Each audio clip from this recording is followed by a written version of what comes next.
This 4-year-old beggar girl finds a millionaire with his hands tied to a helicopter propeller, but she appears behind the pilot and does something nobody expected. Comment and rate my story from 0 to 10. Your opinion is very important, and subscribe to my channel to support my work. I count on your help. Sunday's sun was lazily rising over Bridgeport, Connecticut, when Willow woke up under the awning of the old Greyhound bus station. At 4 years old, the girl already knew every corner of those streets as if it were her home, and in a way it was. Her curly brown hair was tangled from a restless night, and the faded yellow dress she had been wearing for 3 days carried the marks of a life on the streets. She rubbed her dark eyes and watched the morning activity of the city slowly beginning. Sunday was always quieter, but Willow knew that she could still get something to eat if she walked to the area near Sikorsky Memorial Airport, where richer people often passed by. Her bare feet were already accustomed to the rough asphalt as she headed there, carrying her only possession, a rag doll she had found in a dumpster weeks ago. Hunger gnawed at her small stomach, reminding her that she hadn't eaten since the previous afternoon, when a kind lady gave her a piece of bread. The airport was in a more remote area of the city, surrounded by high walls and iron gates. Willow could always get through an opening in the fence that adults didn't notice, a small space perfect for someone her size. It was there that she sometimes found lost coins or leftover food left by passengers. That morning, however, something was different. Even before arriving at the location, she could hear shouts coming from inside the airport. They weren't playful shouts or loud conversations, they were cries of despair from someone who was very afraid. Willow hesitated for a moment. Her life experience on the streets had taught her to avoid trouble, to hide when things seemed dangerous. But there was something in those cries that touched her small heart, an urgency that she recognized from her own experience of being afraid and alone. She slipped through the opening in the fence even more carefully than usual, staying crouched behind the bushes that grew wild in the area. What she saw made her cover her mouth with her little hands to avoid making noise.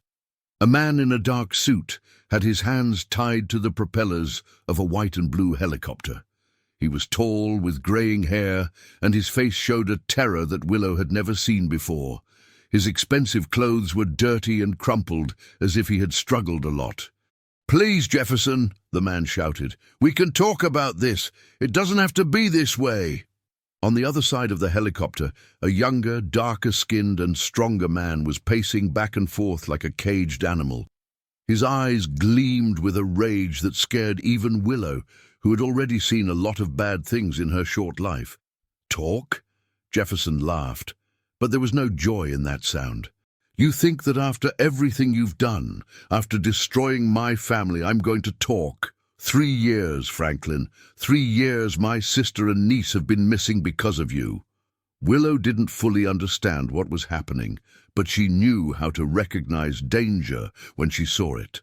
The man called Jefferson had something in his hands that shone under the sun. It seemed to be a tool, maybe a wrench. Franklin desperately tugged at the ropes that held his wrists. "I never wanted anything to happen to Hope.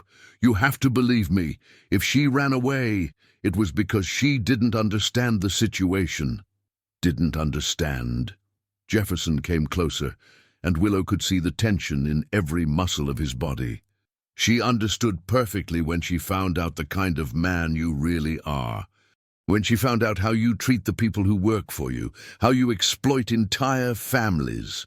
His words echoed through the morning air, loaded with years of pent-up hurt.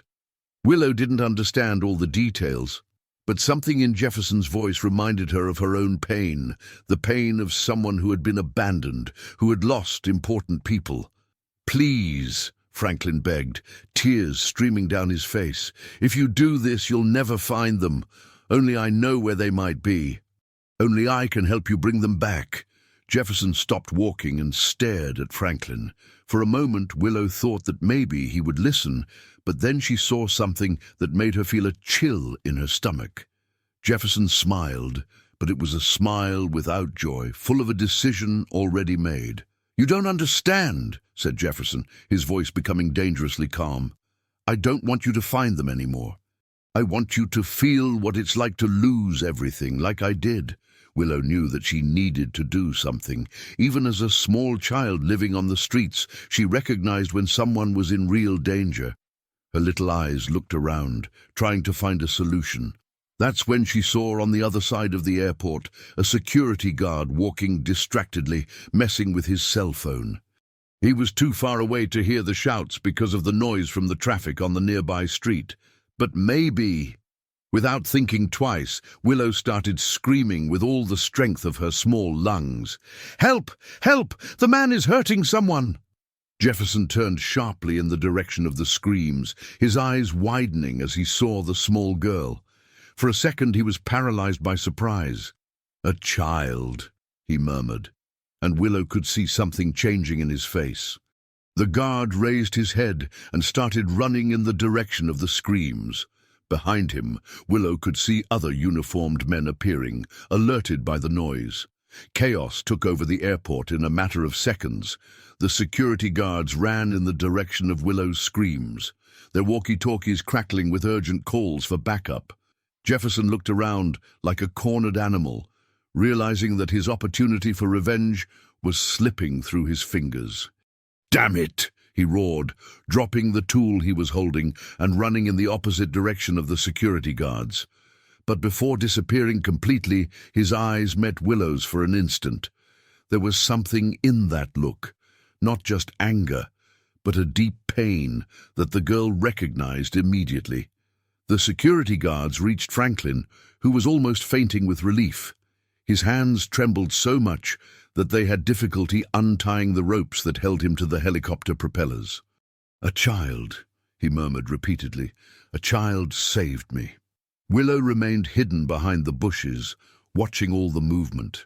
Her life experience on the streets told her to run before someone asked awkward questions about what a 4-year-old girl was doing alone in that place. But something kept her there, a curiosity that she couldn't explain. "Mr. Ferreira, are you injured?" asked one of the security guards, a burly man in a navy blue uniform. "Do you need medical attention?"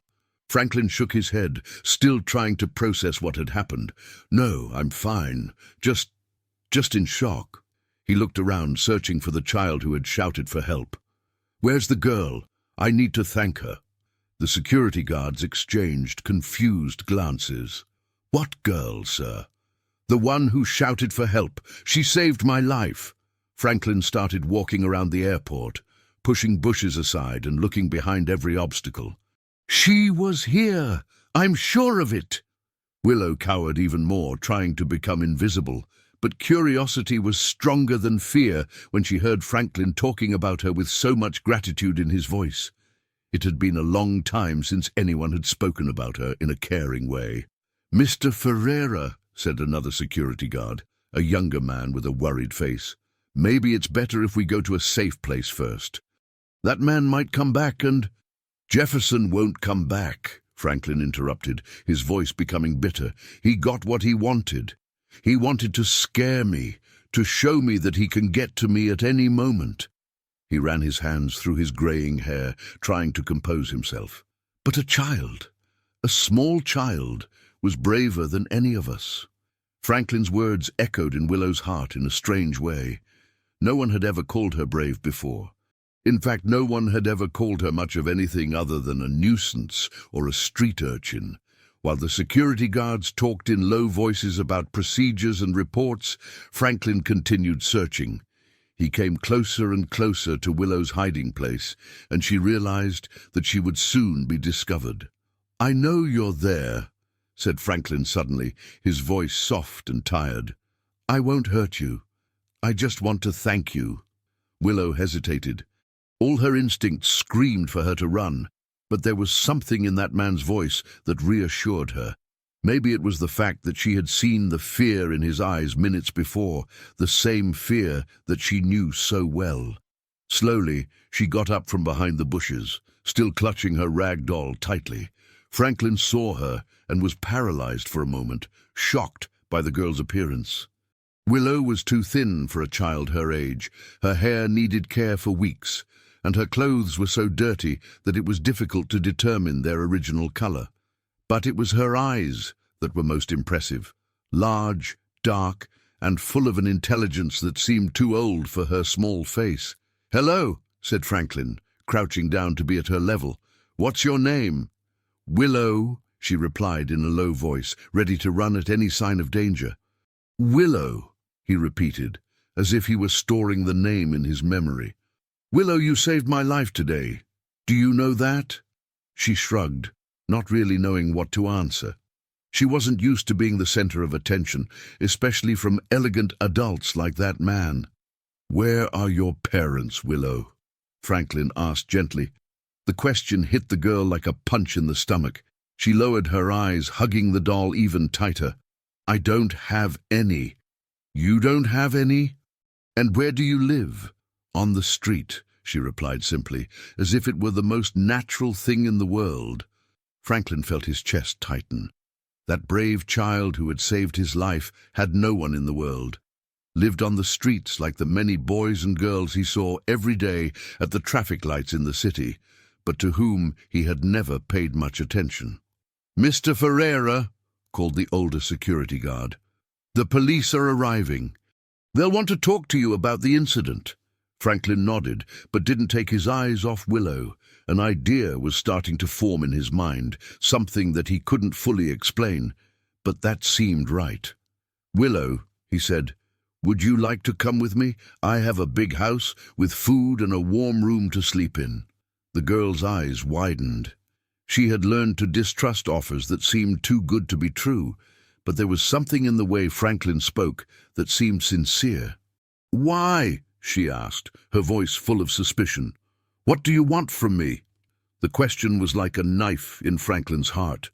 A 4-year-old child had already learned that nothing in life was free, that adults always wanted something in return. "I don't want anything," he said honestly. "You helped me when I needed it, and now I want to help you." Willow studied him for a long moment. There was something in those tired eyes that reminded her of herself, a deep sadness, as if he too had lost important people. "What if I don't like it?" she asked. "Can I leave?" "You can," Franklin promised. "Whenever you want." The police sirens could already be heard approaching. Willow looked in the direction of the sound, then back at Franklin. She was used to running away from the police, to hiding whenever she saw uniforms.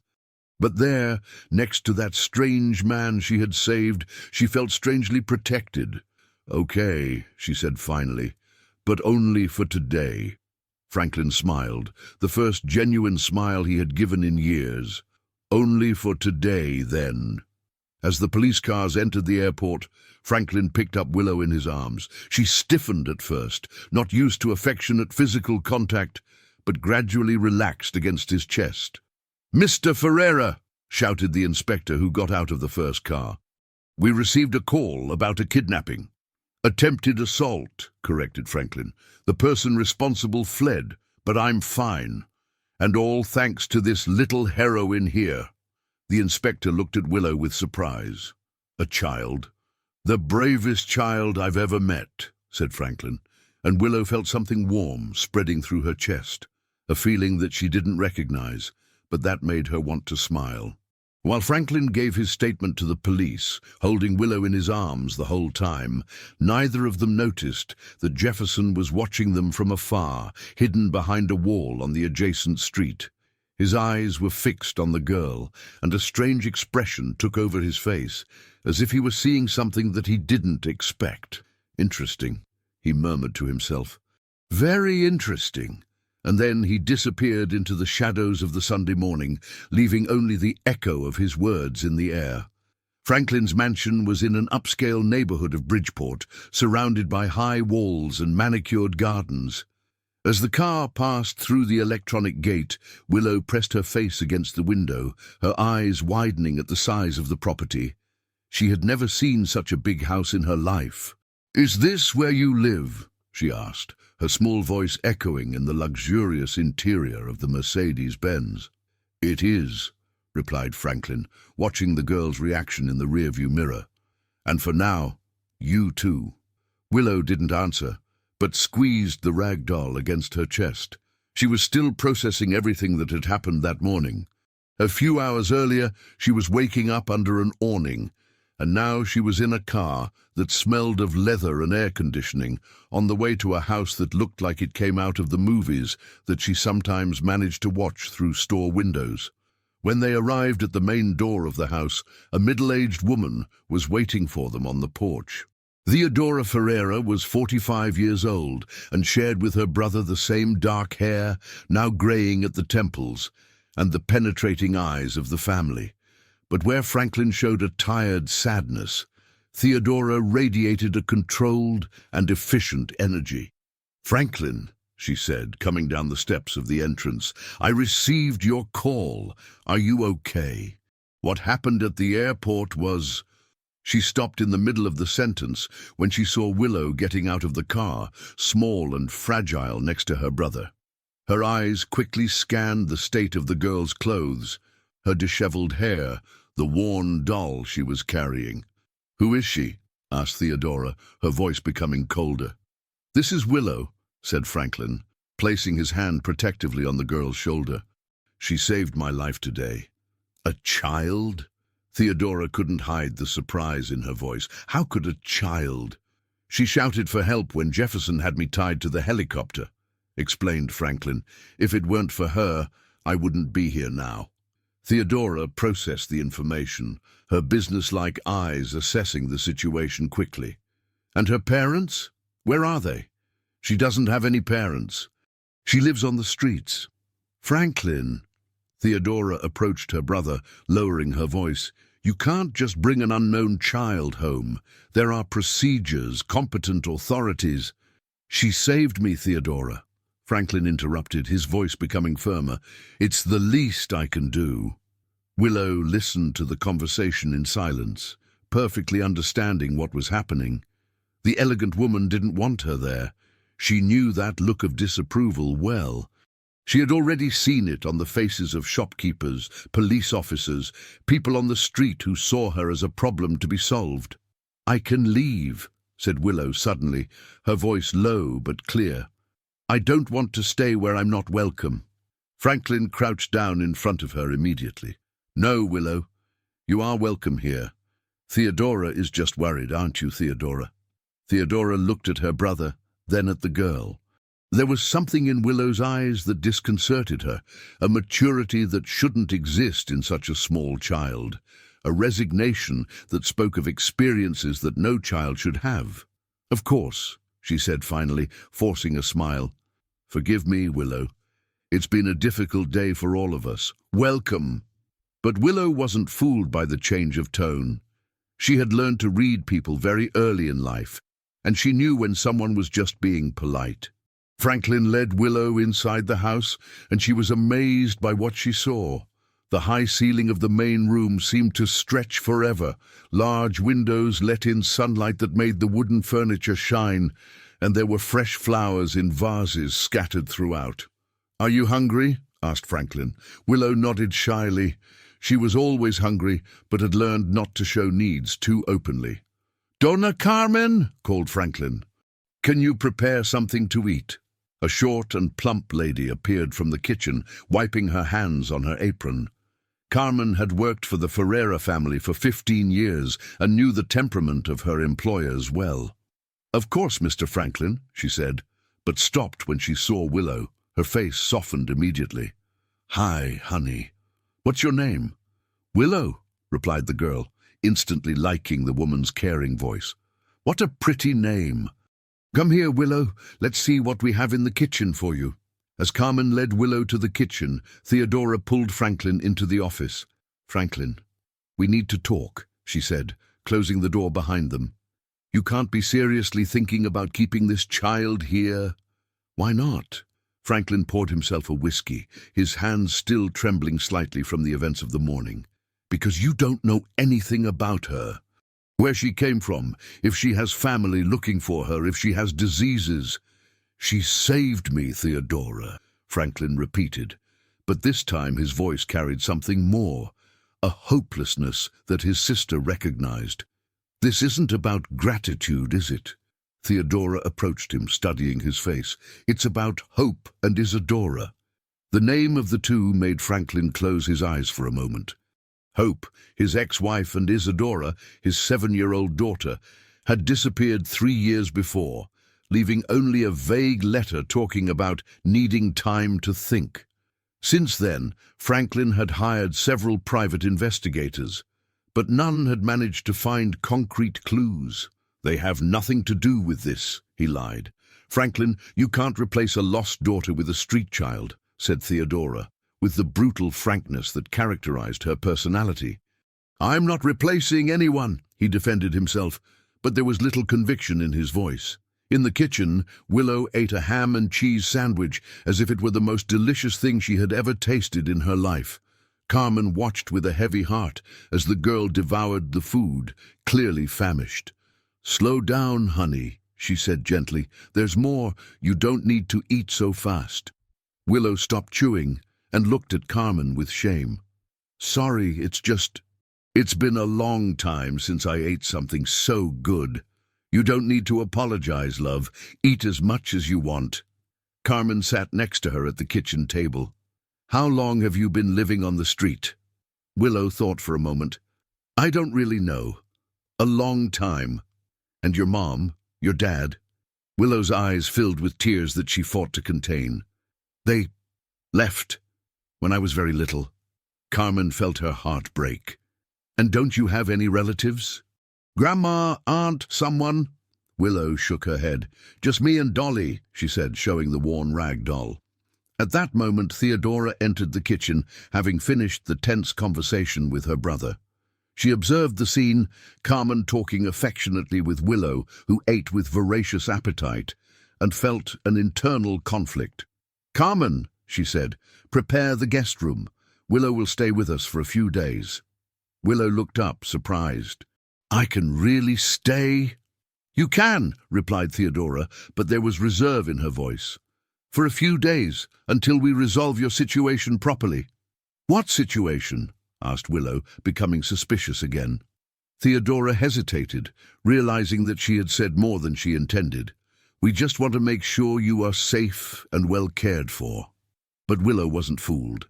She knew that resolving the situation usually meant finding a way to get rid of her. She had been through it before, in other places where well-meaning people tried to help her temporarily.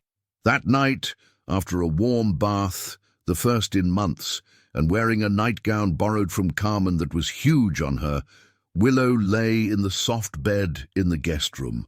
The room was bigger than any place she had ever slept, with windows that overlooked the illuminated garden. But she couldn't relax completely. Clutching her doll, she looked at the ceiling and thought about the conversation she had heard between Franklin and Theodora. They had talked about names she didn't know, Hope and Isadora. And there was something in Franklin's voice when he pronounced those names that made her chest tighten. Outside her room, Franklin stopped in front of the ajar door. He could see Willow's small silhouette in the bed, awake, looking at nothing. There was something in that image that reminded him painfully of his own daughter, of the nights when Isadora couldn't sleep and he stayed by her bed until she fell asleep. "Can't sleep?" he asked softly. Willow turned to the door. "I'm not used to such soft beds." Franklin entered the room and sat on the edge of the bed. "Want me to tell you a story?" "Do you know stories?" she asked, curious. "I know a few." He thought for a moment. "How about the story of a very brave girl who saved a sad man?" Willow smiled slightly. "I already know that one." They were silent for a few minutes, each lost in their own thoughts. It was Willow who broke the silence. "Why are you sad?" The question caught Franklin off guard. "How do you know I'm sad?" "Your eyes," she said simply. "They're the same as mine when I think about the people I lost." Franklin felt a lump in his throat. "I lost some important people. A few years ago." "Did they die?" "No," he said, struggling to find the right words. "They left, and I don't know where they are." Willow nodded, as if she understood perfectly. "It's worse when they leave, right? Because you keep thinking about whether they're okay if they miss you. The painful wisdom of that 4-year-old child left Franklin speechless. That's exactly it. Maybe they'll come back someday, said Willow hopefully. Sometimes people just need time.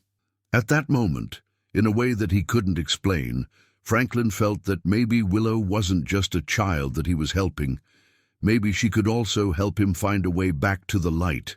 But neither of them knew that at that very moment, Jefferson was outside the property, watching the illuminated windows of the mansion and planning his next move. Willow's first days at the mansion were a strange mixture of enchantment and discomfort. She woke up every morning still expecting to find the cold floor of the street beneath her body, but was faced with soft sheets and the smell of fresh coffee coming from the kitchen. It was a dream she was afraid to wake up from. Carmen had become her closest ally in the house. Carmen treated Willow with the affection of a grandmother, teaching her how to use the silverware during meals, showing her how to brush her teeth properly, and combing her curly hair with infinite patience. "Look how pretty you look now," Carmen would say, admiring her work after taming Willow's unruly curls. "You look like a little princess." Willow smiled, but still felt like an imposter in those luxurious surroundings. Theodora maintained a polite but cold distance, always watching the girl with calculating eyes, as if she were awaiting the right moment to make some decision. It was on the 4th morning that everything began to change. Willow was playing alone in the garden, talking to her doll under a leafy tree, when she discovered something that made her heart race. Partially buried in the soft earth, almost hidden among the roots of the tree, was a small blue teddy bear. She carefully dug it out, cleaning the dirt stuck to the synthetic fur. The teddy bear was dirty, but still in good condition, as if it had been buried recently. On its belly there was a small tag with a name embroidered in gold thread, Isadora. Willow felt a chill in her stomach. It was the same name that she had heard Franklin and Theodora mention on the first day. She looked around, checking if anyone was watching, and then hid the teddy bear under her shirt, running inside the house. In the office, Franklin was reviewing contracts for his construction company when Willow appeared at the door, hesitant. "Can I come in?" she asked, holding something hidden behind her back. "Of course," said Franklin, closing the papers and giving the girl his full attention. In the past few days, he had discovered that Willow's presence somehow eased the constant pain he carried in his chest. Willow approached slowly and placed the teddy bear on the table, her large eyes fixed on Franklin's face. "I found this in the garden." Franklin's reaction was immediate and devastating. His face paled completely, his hands trembled as he picked up the teddy bear, and for a moment Willow thought that he was going to faint. Where did you find this?" he asked, his voice barely a whisper. "Buried under the big tree," replied Willow, scared by his reaction. "It's Isadora's, isn't it?" Franklin nodded, unable to speak. He hugged the teddy bear against his chest, and Willow could see tears streaming down his face. "Is she your daughter?"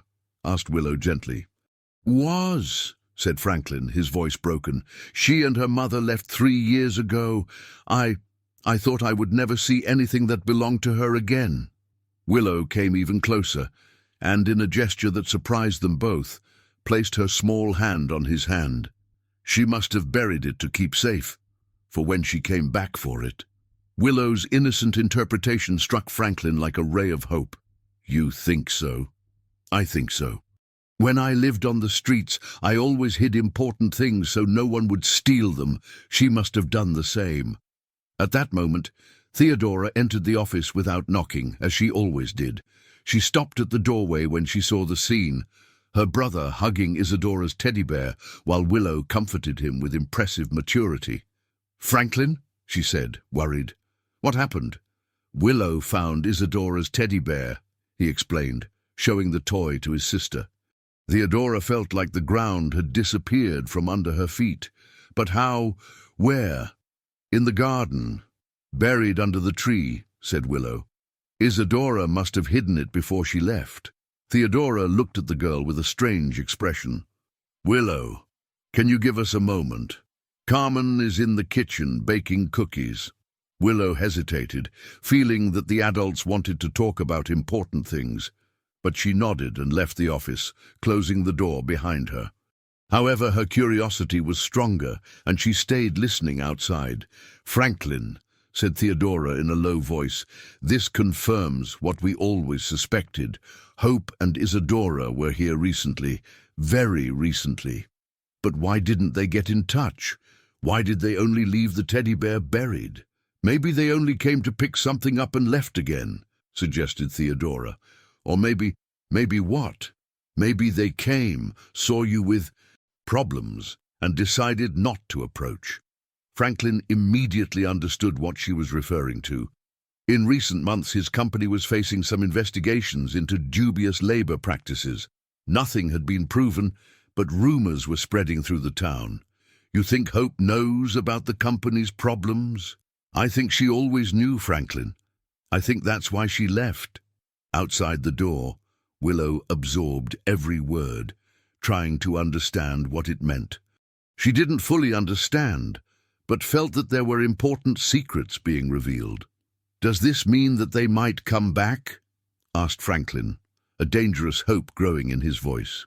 "Or it means that they came to say goodbye definitively," replied Theodora, with the practical cruelty that characterized her.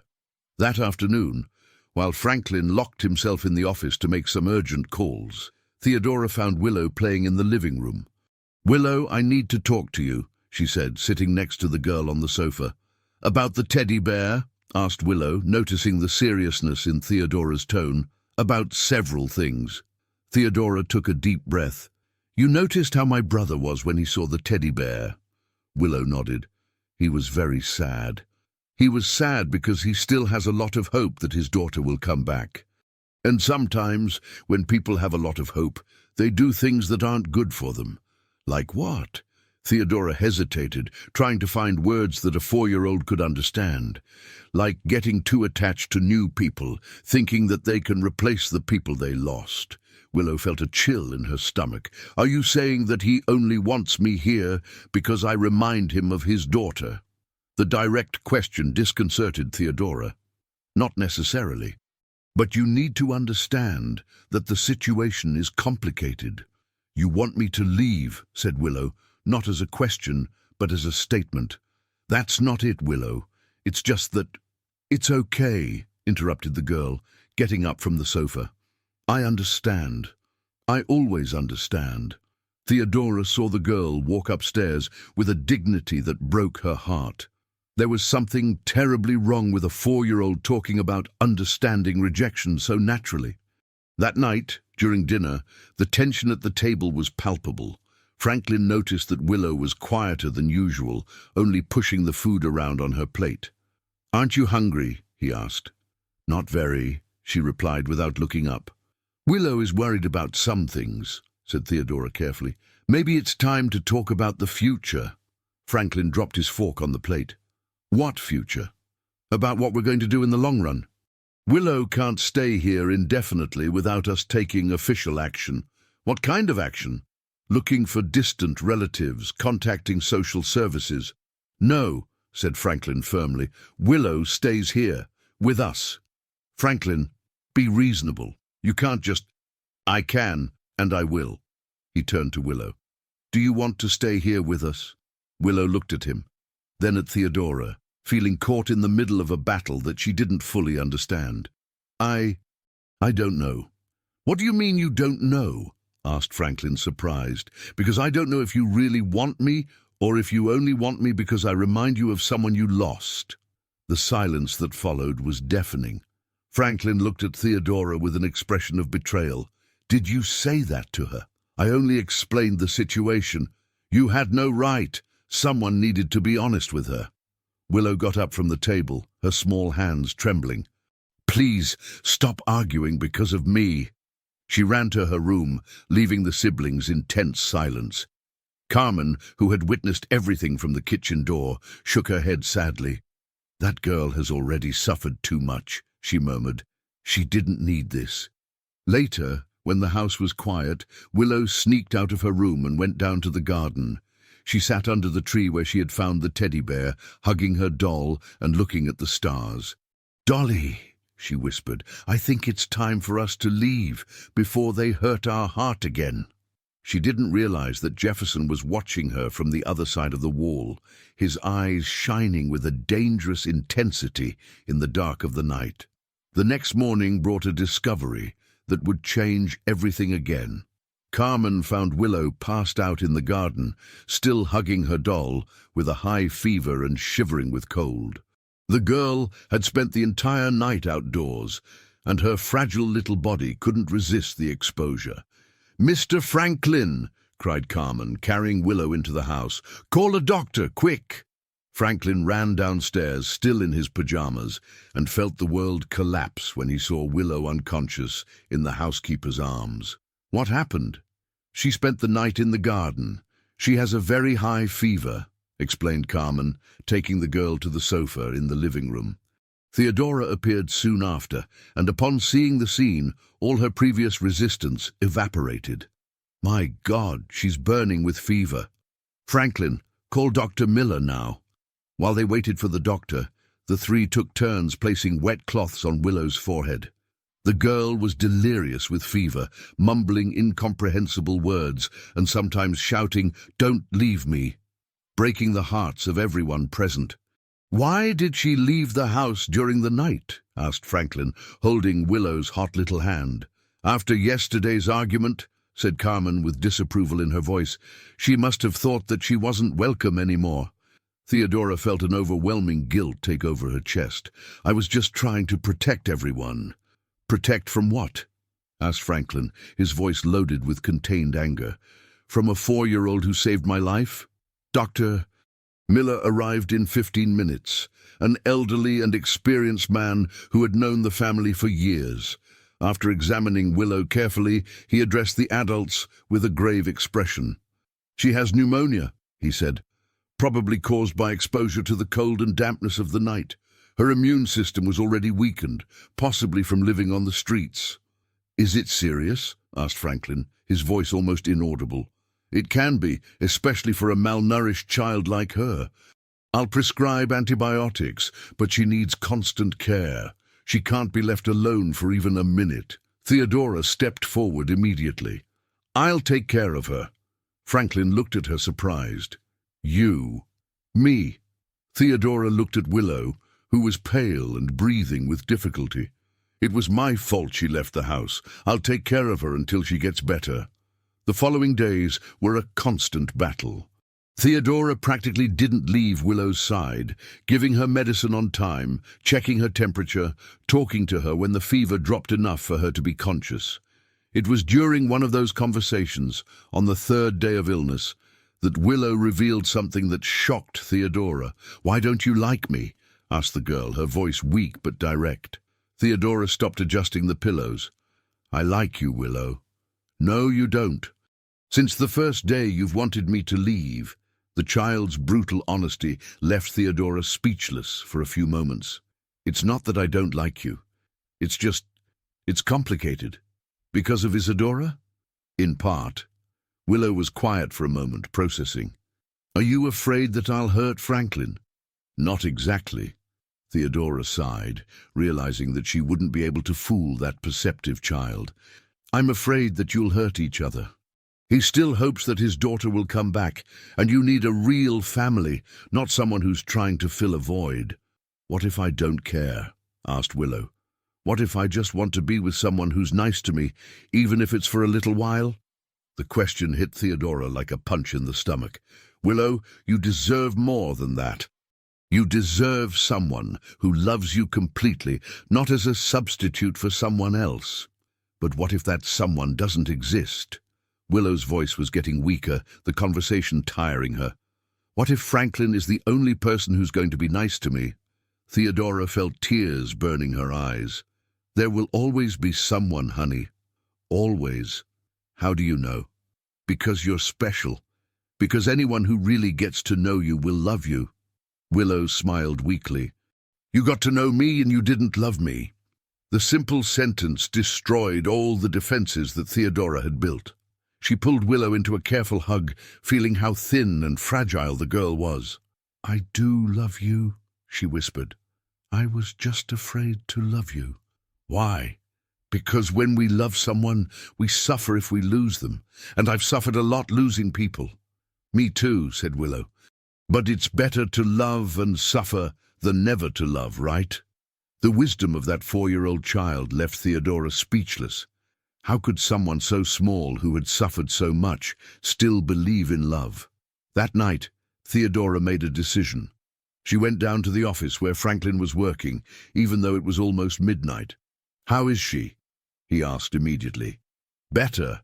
The fever has gone down a little." Theodora sat in the armchair in front of her brother's desk. "Franklin, we need to talk. If it's to convince me to hand Willow over to social services, it's exactly the opposite." Theodora took a deep breath. "I think we should adopt her officially." Franklin stopped writing and looked at his sister as if she had gone mad. "What? You heard right, we should adopt her. But you said it was dangerous, that I was using her to replace Isadora." "And maybe you are," said Theodora honestly. "But you know what I discovered taking care of her these days? She doesn't care about your motivations. She just wants someone who treats her well." Franklin processed his sister's words. "And why did you change your mind?" "Because I talked to her. Because I realized that we were thinking about what was best for us, not what was best for her." Theodora leaned forward. "Franklin, that child has suffered too much abandonment in her life. If we hand her over to strangers now, it will be just another trauma that she doesn't deserve. And if Hope and Isadora come back, then we'll deal with it when it happens. But we can't let a living child suffer because of people who may never come back." Franklin was silent for a long time, looking out the window at the garden where Willow had been found passed out. "Are you sure?" he asked finally. "I am. And you?" I think I always was. I was just afraid to admit it." Upstairs, Willow had woken up and listened to fragments of the conversation that reached her room. She didn't understand all the words, but she felt that something important was being decided about her future. 3 days later, when she was finally strong enough to get out of bed, Franklin and Theodora called her for a conversation in the living room. "Willow," began Franklin, "we want to ask you an important question." "Am I in trouble?" she asked, always expecting the worst. "No, honey," said Theodora, sitting next to her on the sofa. "We want to know if you would like to stay here forever, as our family." Willow's eyes widened. "Really forever?" "Forever," confirmed Franklin. "If you want, we'll start the adoption process. You would be our daughter officially." Willow looked from one to the other, as if she were checking if it wasn't a dream. "What if Isadora comes back?" The question hit Franklin in the chest, but Theodora answered firmly. "Then we'll have 2 daughters. And what if you get tired of me?" "That won't happen," said Franklin, kneeling in front of her. "Real families don't get tired of each other." Willow hugged her doll tightly, thinking. Then slowly she stretched out her arms to Franklin and Theodora. "I want to stay," she said simply. As the 3 hugged in the living room, none of them noticed that Jefferson was watching from the window, using binoculars. His expression had changed completely. It wasn't just anger he saw in his eyes anymore, but something much more dangerous, cold and calculating determination. He lowered the binoculars and smiled, but there was no joy in that smile. "Perfect," he murmured to himself. "Now he has something to lose again." 2 weeks after the adoption decision, life at the Ferreira mansion had found a new and more harmonious rhythm. Willow was completely recovered from pneumonia and flourished under the constant care of her new family. Carmen had taught her how to bake cookies, Theodora read her stories every night, and Franklin had transformed part of the office into a special corner where she could draw while he worked. It was during one of those mornings, while Willow was drawing colorful birds in her new notebook, that Franklin's phone rang. It was his lawyer, Dr. Bennett, with news about the adoption process. "Franklin, we need to talk in person." said the lawyer's tense voice. "There are some complications that have arisen." "What kind of complications?" asked Franklin, lowering his voice not to alarm Willow. "I prefer not to discuss it over the phone. Can you come to my office this afternoon?" After hanging up, Franklin was worried. The adoption process seemed to be going well, so what could have happened? That afternoon, at Dr. Bennett's office, Franklin received news that left him stunned. "Someone is contesting the adoption," said the lawyer, leafing through documents on his desk. "A man named Jefferson Silva filed a petition claiming to have information about Willow's biological family." Franklin's blood ran cold. "Jefferson? The same one who attacked me at the airport?" "Apparently, yes. He claims that he knows details about the girl's past that are crucial to determining her custody." "That's impossible. He's just trying to get to me again." "Maybe, but legally he has the right to present this information. The judge has scheduled a hearing for next week." Franklin returned home with a heavy heart. How could he explain to Willow that her new family was being threatened again? That night during dinner, Willow noticed that something was wrong. "You're sad again," she said, watching Franklin's face. "I'm just thinking about some things from work," he lied. "Is it about me?" she asked directly. "About adopting me?" Theodora and Franklin exchanged glances. Willow's insight sometimes surprised them. "Why do you ask that?" said Theodora. "Because you keep whispering and stop when I get close," replied Willow, with the brutal honesty that characterized her. "And because Franklin has the same face as when he found Isadora's teddy bear." Franklin sighed. There was no way to hide the truth from that observant child. "There are some people who don't want you to stay with us," he said carefully. "Who?" "People who think they know what's best for you." Willow was quiet for a moment, pushing the food around on her plate. "Is it the man who tied you to the helicopter?" The question caught Franklin off guard. "How do you know?" "Because sometimes I see him outside the house," she said simply. "He's watching." Theodora got up abruptly. "You mean you see him? When?" "Some nights, when I can't sleep, I look out the window. He's standing there just watching." Franklin felt genuine fear take over his chest. "Willow, you never told us this." "I thought you already knew. I thought it was normal." "It's not normal," said Theodora, already picking up the phone to call security. "No one should be watching our house." That night, Franklin reinforced the security of the property, but couldn't sleep. The idea of Jefferson watching Willow left him furious and desperate at the same time. The next morning, while Willow was playing in the garden under Carmen's strict supervision, Theodora received an unexpected visit. A young, thin and tired-looking woman appeared at the gate of the mansion. "I would like to speak to Mr. Franklin Ferreira," she said to the security guard. "He is not receiving uninvited visitors," replied the man. "Please, tell him that it's about Willow, about the girl he's trying to adopt." The security guard hesitated, then called the house. Theodora answered and, intrigued, asked for the woman to be brought to the living room. "My name is Mallory," said the woman, her hands trembling nervously. I worked for Mr. Franklin's company a few years ago." "And what does that have to do with Willow?" asked Theodora, keeping her distance. Mallory took a deep breath, as if she were gathering courage for a difficult confession. "Because Willow is my daughter." The silence that followed was deafening. Theodora felt like the ground had disappeared from under her feet. "That's impossible," she murmured. "Willow is an orphan. She told us that her parents left when she was little." "They didn't leave," said Mallory, tears streaming down her face. "I was forced to abandon her." "How do you mean, forced?" "I worked as a cleaner in Mr. Franklin's company for 2 years.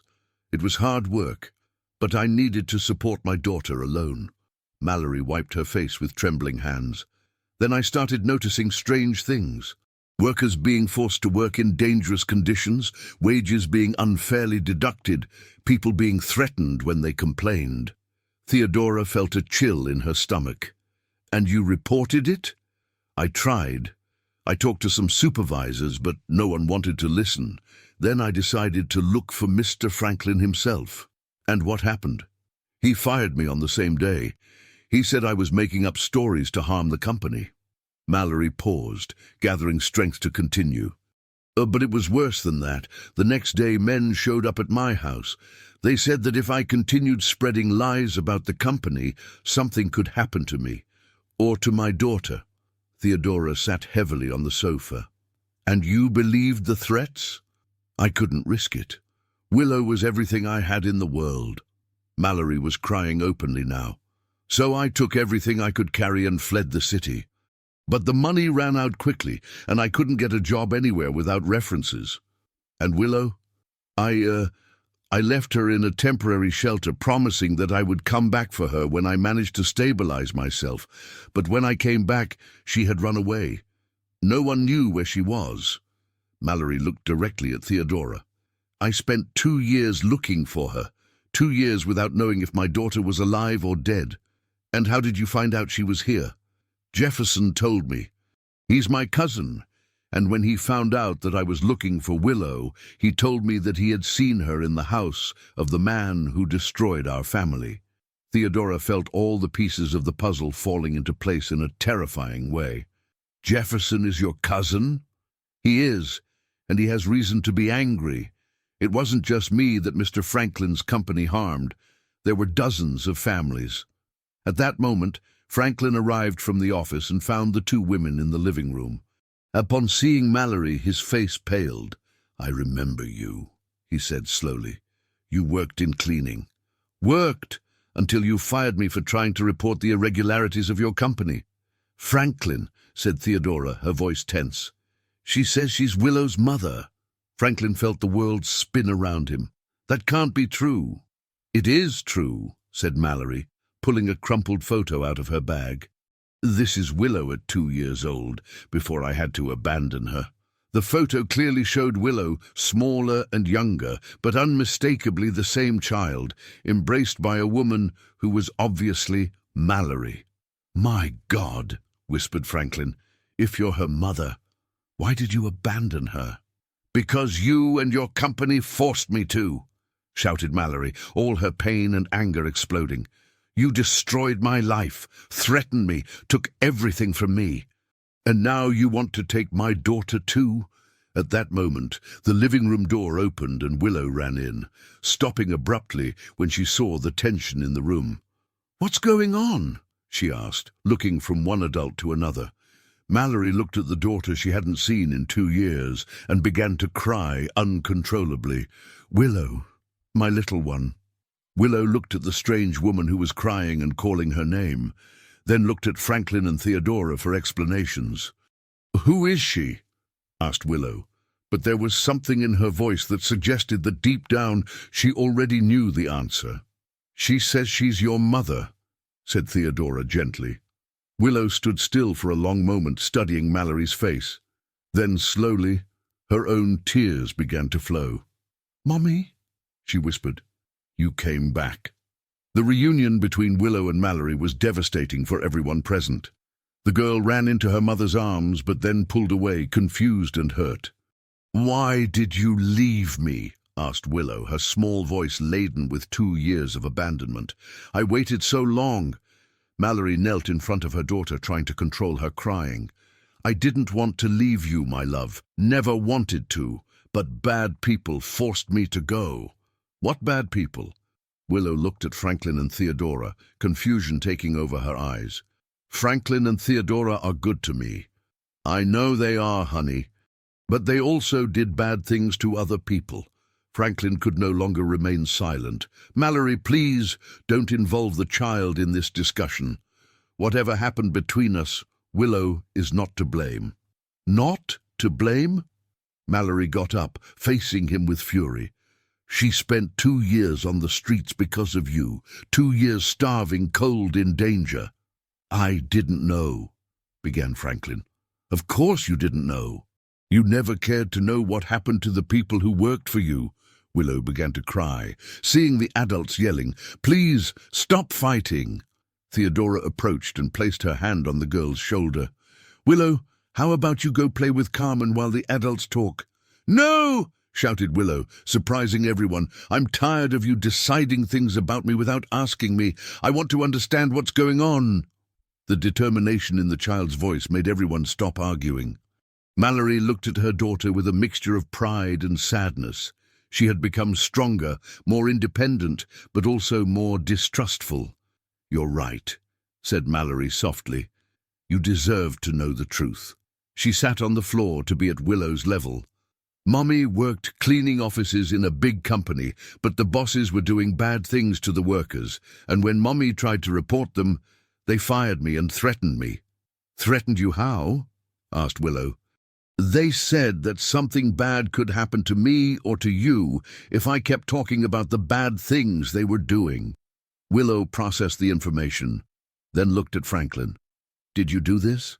The direct question from a 4-year-old was more devastating than any adult accusation. Franklin sat heavily in an armchair. "Willow, Things in the company were complicated. There was a lot of pressure, a lot of problems." "That's not an answer," said Willow with a seriousness that didn't fit her age. "Did you do bad things or not?"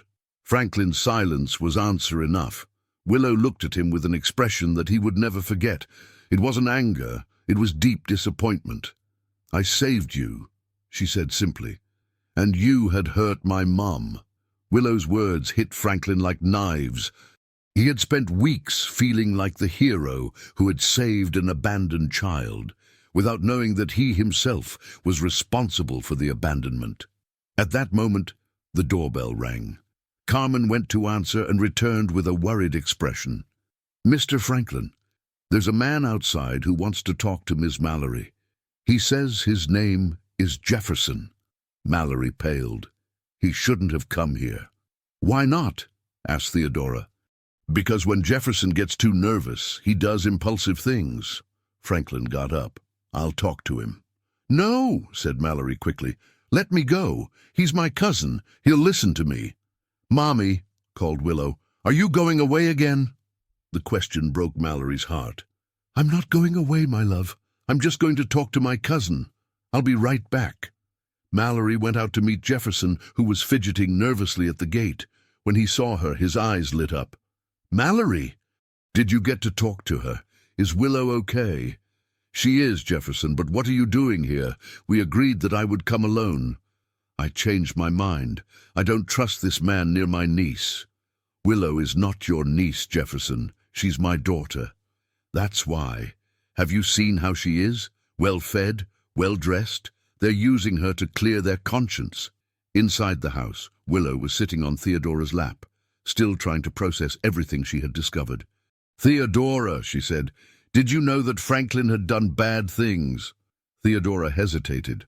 I suspected some things, but I didn't know the details." "And you didn't do anything?" "I thought it wasn't my business."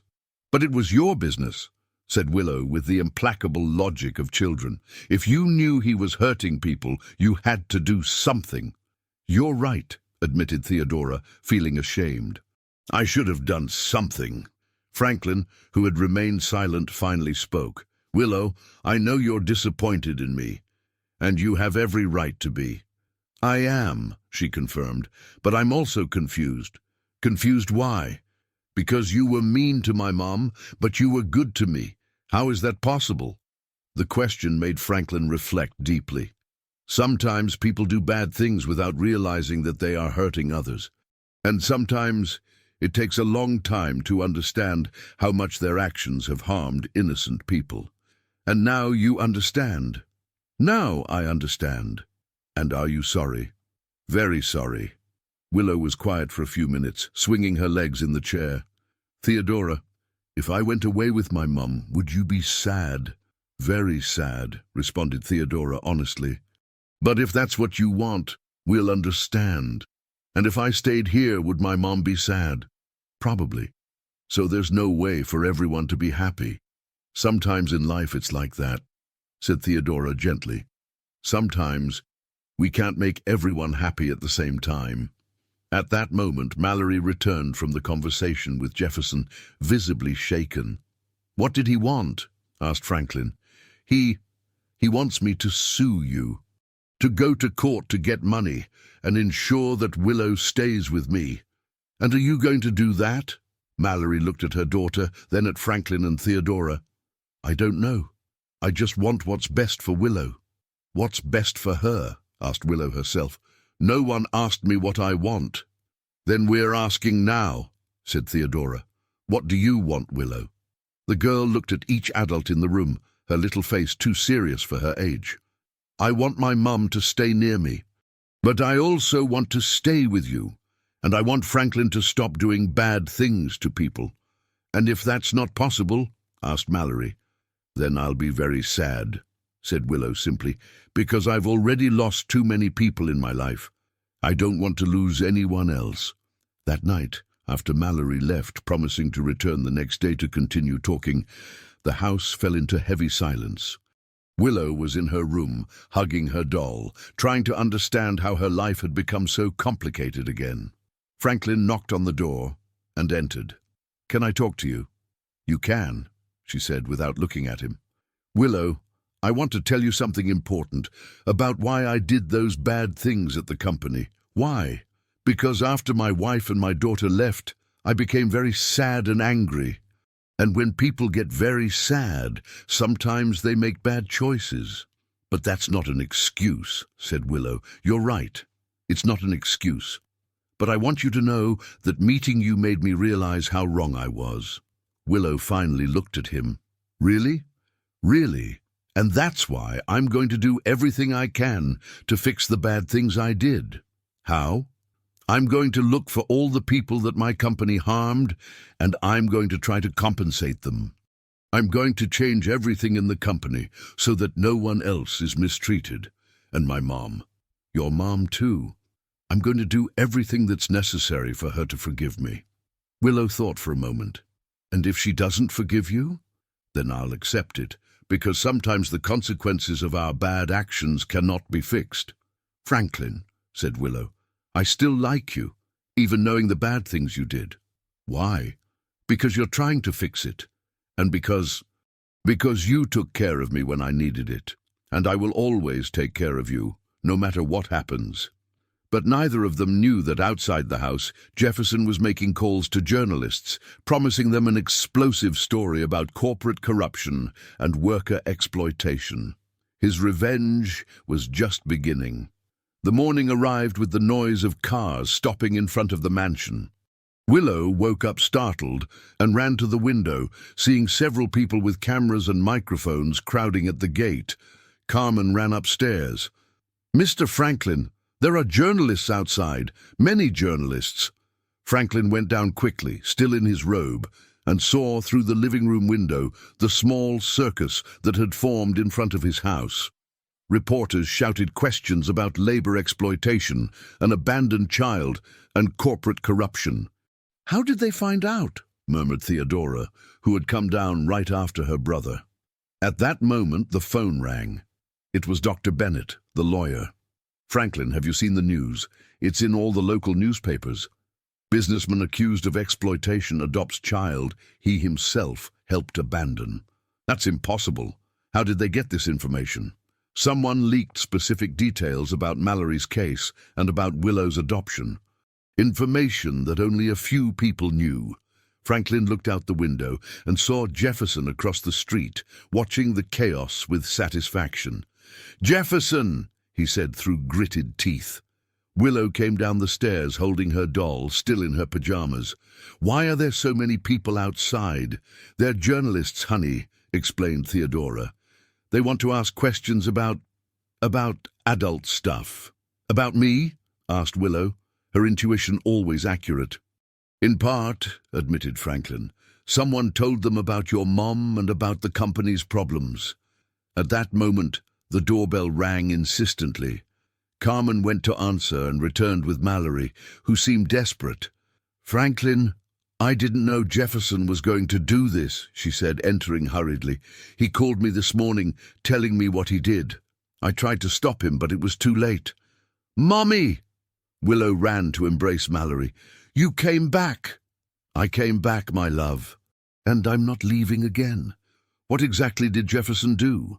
asked Theodora. "He told everything to the newspapers, about how I was fired, about the threats, about having to abandon Willow, and he invented some things too." "What kind of things?" asked Franklin, although he feared the answer. "He said that you knew that Willow was my daughter when you brought her here, that you were using her to blackmail my silence." "But that's a lie," protested Theodora. "I know it's a lie, but the journalists don't know." Outside, the reporters' shouts were getting louder. Willow cowered at the sound of her name being shouted by strangers. "I'm scared," she said softly. Franklin picked her up in his arms. "You don't need to be scared. We're going to protect you." "But how? They know where I live. They know my name." Willow's innocent question revealed the gravity of the situation. Her privacy, her protected childhood, everything had been destroyed by revenge.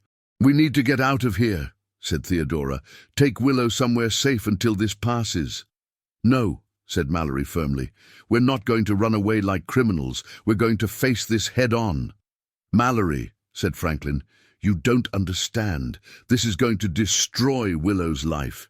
She's going to be chased by journalists. She's going to have to answer questions about things that a 4-year-old shouldn't even know exist. And you think running away is going to solve it? They're going to find us anyway." At that moment, the phone rang again. It was a journalist offering money for an exclusive interview with the family. Franklin hung up on him. "We need a plan," said Theodora, "and we need to act fast." "I have an idea," said Mallory, "but you're not going to like it." "What is it?" asked Franklin. "Willow and I leave town. You stay here and deal with the press. After everything calms down, we decide what to do." "No!" shouted Willow, surprising everyone with the intensity of her reaction. "I'm not going away. I don't want to hide again." "Willow, my love." "No, Mommy. I've already hidden a lot in my life. I've already run away a lot. I don't want to anymore." The determination in the child's voice left all the adults silent. Franklin put Willow on the ground and knelt in front of her. "Willow, if we stay here, the journalists are going to ask a lot of questions. They're going to want to know about your life on the street, about how we met, about your mother. And I'm going to answer," she said with a courage that shouldn't exist in a child her age. "I'm going to tell the truth, but you shouldn't have to go through this." "I've already gone through worse things," said Willow simply. "And now I have you to protect me." Mallory knelt next to Franklin. "Are you sure, my love? It's going to be very difficult." "I'm sure, but I want everyone to stay together. I don't want anyone to leave." It was then that Theodora made a decision that surprised everyone. "Then let's face this together, as a family." "What do you mean?" asked Mallory. "We're going to give a press conference. We're going to tell our version of the story before other people invent worse versions." "Theodora, that's crazy," protested Franklin. "It's the only way to protect Willow. If we control the narrative, at least we ensure that the truth is told." That afternoon, the living room of the Ferreira mansion was transformed into a small studio. 5 local journalists were invited for an exclusive interview. Willow was sitting between Franklin and Mallory, wearing her prettiest dress and hugging her doll. "Willow," asked the first journalist, a middle-aged woman with a gentle voice, "can you tell us how you met Mr. Franklin?" "I saved him from a bad man," responded Willow simply. "He was tied to a helicopter and I shouted for help." "And after that?" "He brought me to his house because I had nowhere to live." "Did you know that he knew your mother?" "No. I only found out later, but that doesn't matter." "Why doesn't it matter?" Willow thought for a moment, then responded with the wisdom that always surprised the adults. "Because people can do bad things in the past, but they can still be good afterwards. Franklin did bad things, but he took good care of me." "And what do you think about all this mess?" "I think adults complicate things a lot," said Willow, making some journalists laugh. "I just want my mom to stay near me, and for Franklin and Theodora to continue being my family too." "Is that possible?" "I don't know, but it's what I want." The interview continued for another hour, with Mallory explaining her version of the events and Franklin publicly admitting his business mistakes. But it was Willow who won the hearts of the viewers with her brutal honesty and her ability to forgive. When the interview ended, Theodora felt relieved. They had controlled the narrative, shown Willow as a strong and resilient child, not as a victim. But that same night, another problem arose. Carmen entered the room where everyone was dining with a worried expression. "Mr. Franklin, there's a young woman outside. She says her name is Hope, and she wants to talk to you." The silence that followed was absolute. Franklin paled. Theodora dropped her fork, and Mallory looked confused from one to the other. "Who is Hope?" she asked. "My ex-wife," murmured Franklin. "Isadora's mother." "She's back?" asked Willow, sensing the tension in the air. "It seems so," said Theodora, getting up. "I'll go see what she wants." "No," said Franklin, also getting up. "I'll go." "Can I go with you?" asked Willow. "No, honey. It's better for you to stay here with your mom."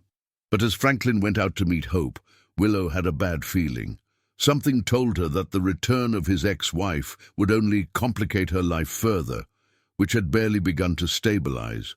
Hope was standing at the gate of the mansion, visibly nervous. At 28 years old, she maintained the same delicate beauty that had won Franklin over years ago, but now there was a tension in her face that hadn't existed before. Next to her, a 7-year-old girl was hiding shyly. Isadora had grown and changed a lot in the 3 years of absence. "Hope?" said Franklin, his voice almost inaudible.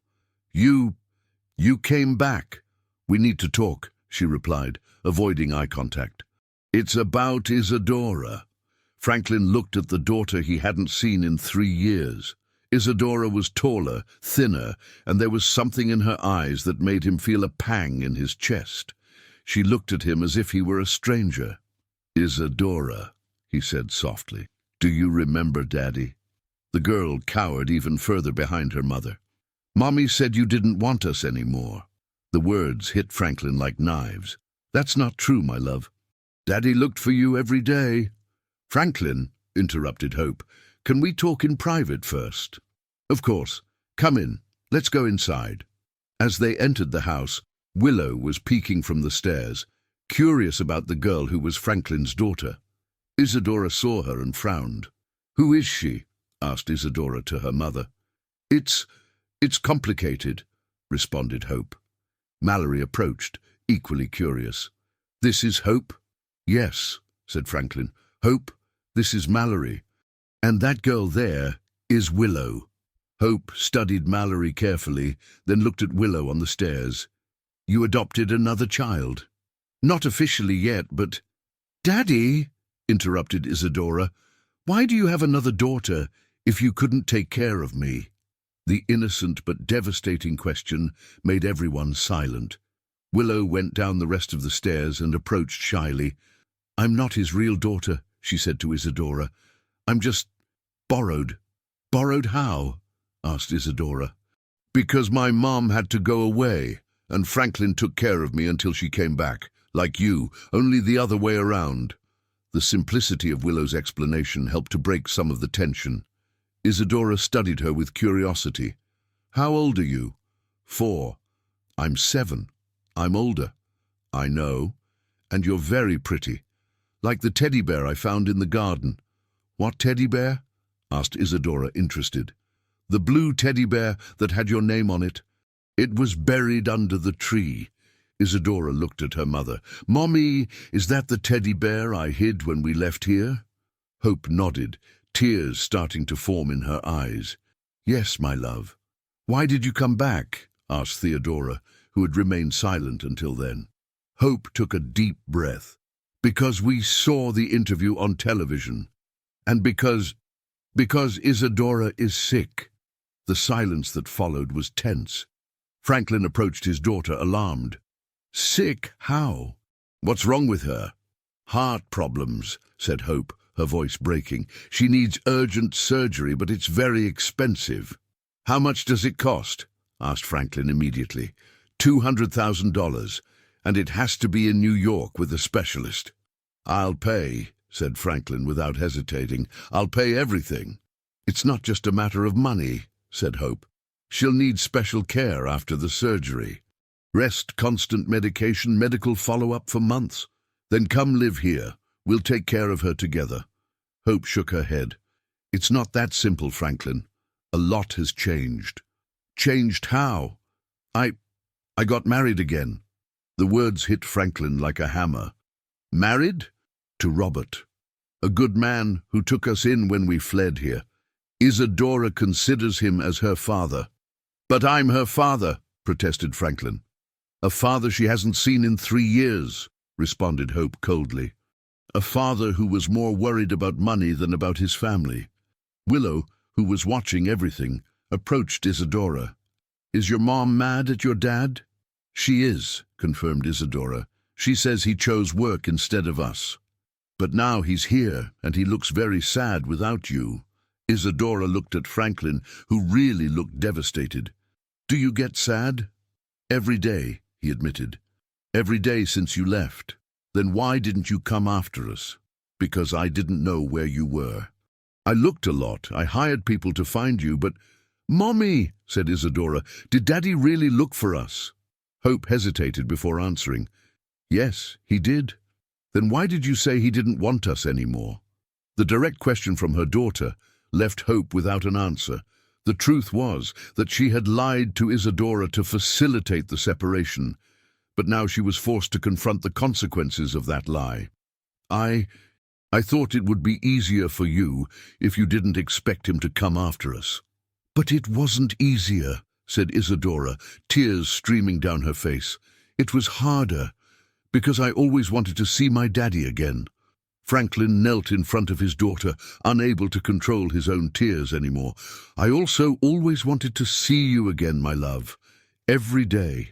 Isadora hesitated, then threw herself into her father's arms. The reunion was emotional for everyone present, but especially for Willow, who watched with a mixture of joy and concern. And now, asked Mallory softly to Theodora. Now everything gets even more complicated, replied Theodora. That night, after much talking, they reached a temporary agreement. Hope and Isadora would stay at the mansion for a few weeks, the time needed to organize the surgery and decide on the future. But the tension in the house was palpable. Willow was in her room playing with her doll when Isadora knocked on the door. Can I come in? You can. Isadora sat on the bed next to Willow. Do you live in this room? I do. It's pretty comfortable. It was my room before, said Isadora, looking around with nostalgia. Willow felt a chill in her stomach. Do you want it back? I don't know. Maybe. If you want, I'll sleep on the sofa in the living room. Why would you do that? Because you're his real daughter. I'm just a visitor. Isadora studied Willow's face. Do you like my dad? I like him a lot. He saved me when I was starving on the street. And do you think he likes you? I think so. But now that you're back, now that I'm back, what? Now that you're back, he won't need me anymore. The sadness in Willow's voice touched Isadora deeply. Are you afraid he'll abandon you? I am. Every time I like someone, the person goes away. My mom also went away and left me, said Isadora. I mean, she took me with her, but she went away from my dad, and I liked being here. Why did she leave? Because my dad worked too much and never had time for us, and because she found out he was doing bad things at work. Bad things like with my mom. I think so. The two girls were silent for a few moments, each lost in their own thoughts. Willow, said Isadora finally, do you want to be my sister? What do you mean? If they're both our parents, then we're sisters. And sisters protect each other. Willow smiled for the first time in hours. I'd really like to have a sister. Then now you do. But downstairs, the conversation between the adults wasn't going so well. Hope had revealed more details about her new life, including the fact that Robert, her new husband, didn't approve of the reconciliation with Franklin. He thinks you're going to try to split us up again, Hope explained. And will you? Theodora asked. I don't know, Hope admitted. Part of me still loves Franklin, but part of me can't forget why I left. What about Isadora? Franklin asked. What does she want? She wants to stay here, at least for now. But after the surgery, we'll decide together, Franklin said. Whatever's best for her. But at that moment, none of them knew that Jefferson was outside again, this time accompanied by Robert, Hope's new husband. And they both seemed to be planning something that could destroy any chance of reconciliation. The next morning brought a discovery that would shake the fragile stability the family was trying to build. Willow woke up early and found Isadora sitting at the bedroom window, looking out at the yard with a worried expression. "What are you looking at?" Willow asked, approaching her. "There are two men out there. One of them is the man who tied my dad up on the helicopter." Willow looked out the window and immediately recognized Jefferson. The man next to him was taller, with brown hair and a serious expression. "Who's the other one?" "It's Robert. My mum's husband." "Did he come to get you?" "I don't know," Isadora said, but there was fear in her voice. "Mum said he was mad that we came here." Willow took Isadora's hand. "Let's tell the adults." The two girls ran downstairs to the kitchen, where they found Franklin drinking coffee alone. Hope and Mallory were still asleep, and Theodora had left early to take care of company matters. "Dad," Isadora said urgently, "Robert is outside with the bad man." Franklin put down his coffee cup immediately. "What? Where?" "On the street looking at the house," Willow explained. Franklin went to the living room window and saw the two men talking animatedly, clearly planning something. His heart raced when he realized that Robert was holding some papers in his hand. Just then, the doorbell rang. Carmen answered it and returned with a worried look. "Mr. Franklin, there are two men here. They say they want to talk about custody of the children." "Children?" Franklin frowned. "Plural?" "That's what they said." Franklin asked the girls to go upstairs to their room and wake up Hope and Mallory. He didn't want to face this situation alone. When everyone was gathered in the living room, Robert and Jefferson came in. Robert was a man of 35, with a respectable appearance, but his eyes showed a coldness that made everyone uncomfortable. "Hope," Robert said, completely ignoring Franklin, "it's time for us to go home." "Robert, I explained that Isadora needs the surgery. And I said we're going to have the surgery somewhere else. We don't need his help. But we don't have the money. We'll get it some other way." Robert finally looked at Franklin with contempt. "Ways that don't involve humiliating ourselves in front of this man." Jefferson stepped forward. "Actually, we have a better proposal." "What proposal?" Mallory asked suspiciously. "Robert is going to file for adoption of Isadora. As the mother's husband and foster father for 3 years, he has legal rights." "That's absurd," Franklin protested. "I'm the biological father." "A father who abandoned the family," Robert retorted. "A father who chose to exploit workers instead of taking care of his own daughter. I never abandoned anyone. Didn't you? Then why did Hope have to run away with a sick child?" The question hit Franklin hard. The truth was that he had really neglected the family in the months before the separation, focused too much on the problems of the company. "What about Willow?" Jefferson asked, turning to Mallory. "You have rights too, cousin. You can demand custody of your daughter." "I don't want to fight in court," Mallory said. "I want what's best for Willow. What's best for her is to stay with her real mother, away from men who exploit working families." At that moment, the two girls appeared at the top of the stairs. They had heard everything. "Mom!" Isadora called, walking down the stairs. "I don't want to leave." "Isadora, honey," Robert said, forcing a smile. "Daddy Robert came to get you. He missed you." "You're not my daddy," Isadora said with a clarity that surprised everyone. "My daddy's here." "Isadora!" Hope scolded. "Robert took care of us when we needed it." "I know, and I like him, but he's not my dad." "A child doesn't decide these things," Robert said, his patience running out. "Hope, get her things. We're leaving now." "What if she doesn't want to go?" Willow asked, walking down the rest of the stairs to stand next to her sister.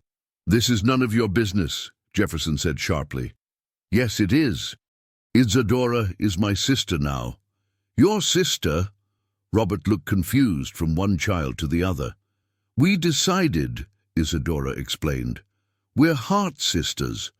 The determination of the two little girls created a moment of tense silence. It was impressive how they, even being so young, managed to express their feelings more clearly than the adults. "Enough of this nonsense," Robert said, losing his composure. "Hope, either you come with Isadora now, or I file for custody and you lose your daughter to me permanently." The explicit threat shocked everyone present. Hope paled. You would do that?" "I would. I have witnesses that you brought a sick child to the house of a dangerous man against my will.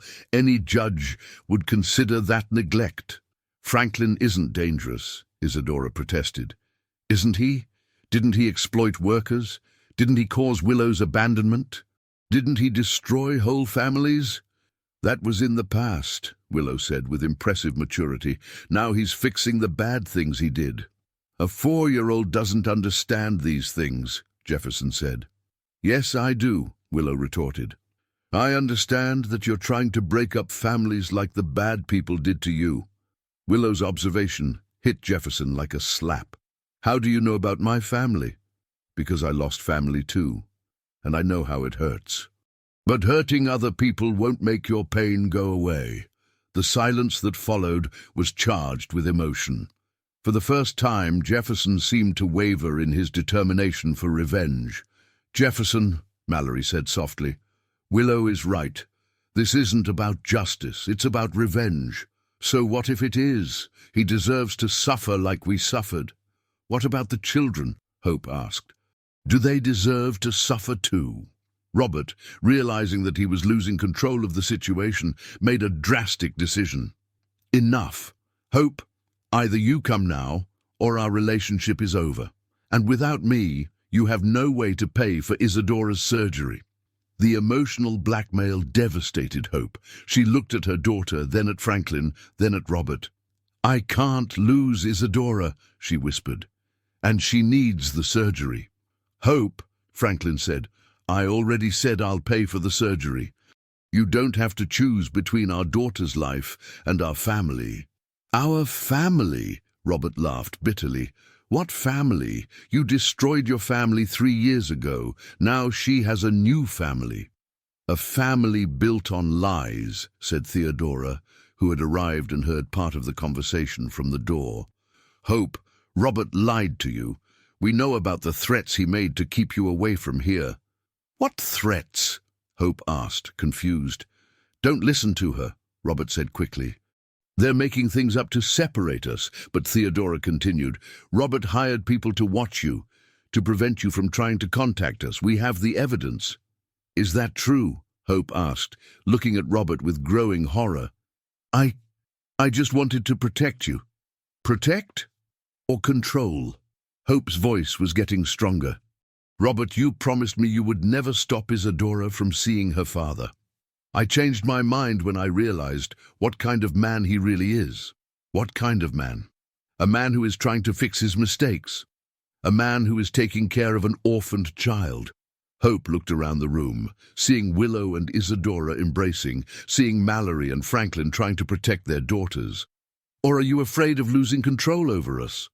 Hope's final question revealed Robert's true nature. His face hardened, and any pretense of acting for the good of the family disappeared. "If you stay here," he said coldly, "you will be alone. I won't support you anymore. And when Isadora dies because you couldn't pay for the surgery, remember, it was your choice." Robert's cruel words shocked even Jefferson, who began to realize that he had allied himself with the wrong person. Robert's cruel words echoed through the room like knives. Hope stared at him with a mixture of horror and understanding, finally seeing the man she had married for what he really was. "You really said you're going to let my daughter die?" she asked, her voice trembling with contained anger. Robert realized that he had gone too far, but his pride didn't allow him to back down. "I said I won't support your irresponsible choices anymore." "Irresponsible?" Hope stood up, all her submission of the past years turning into fury. Irresponsible is you lying to me for 3 years. Irresponsible is you stopping me from contacting my daughter's father. I protected you. You controlled us, Hope yelled. And now you're using my daughter's life as a bargaining chip. Isadora started to cry, scared by the yelling. Willow immediately hugged her, trying to comfort her. "Don't cry," Willow whispered. "Adults sometimes talk loud when they're scared. I don't want my mum to be sad." Isadora sobbed. "She won't be. Your dad will take care of everything." Jefferson, who had remained silent, finally spoke up. "Robert, this isn't what we agreed on." "I changed my mind," Robert replied coldly. "If they want to stay with this exploiter, let them. But I'm not paying for this family anymore." "You're being as bad as you said Franklin was," Jefferson observed, a painful realization beginning to form in his mind. "How dare you compare me to him? Because you're doing the same thing, putting pride and money above the well-being of a child." Jefferson's accusation surprised everyone. Robert stared at him angrily. "You're going to betray me now, after everything we've done together. I wanted justice, not this." Jefferson looked at Willow and Isadora, who were hugging each other, scared. "Not this." At that moment, a new revelation shook the whole room. Mallory, who had remained quiet, finally spoke. "Robert, you're not who you say you are." Everyone turned to her. "What do you mean?" Hope asked. "I've known Robert longer than you think," Mallory said, taking a deep breath. "He also worked at Franklin's company. He was a supervisor in the department where I worked." The silence was absolute. Robert paled visibly. "That's not true," he said, but his voice lacked conviction. "Yes, it is," Mallory continued. "You were fired for stealing construction materials, and when I reported the irregularities, you were among the supervisors who threatened me." Hope looked at Robert as if she were seeing a ghost. You worked at Franklin's company, and you never told me? It was irrelevant." "Irrelevant." Hope's voice was rising again. "You let me believe you were saving me when you were really getting revenge." "It wasn't just revenge," Robert protested. "I really fell in love with you." "Liar!" Hope yelled. "You fell in love with the idea of taking something that belonged to Franklin." The accusation hit Robert like a slap. For a moment, he was speechless. "And the worst thing," Hope continued, tears of anger running down her face, "is that I believed you. I let you poison my daughter against her own father. I let you isolate us from everyone." "Hope, you're exaggerating." "Am I?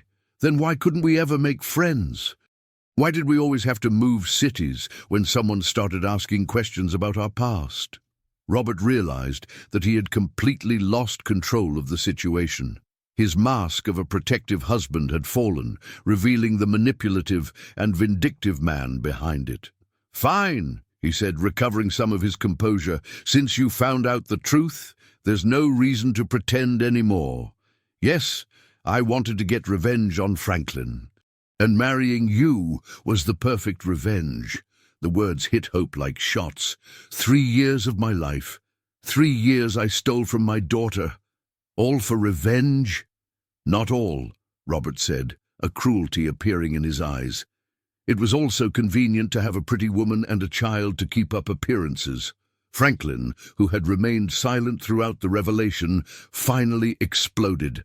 "Enough! Get out of my house now." "With pleasure," Robert replied.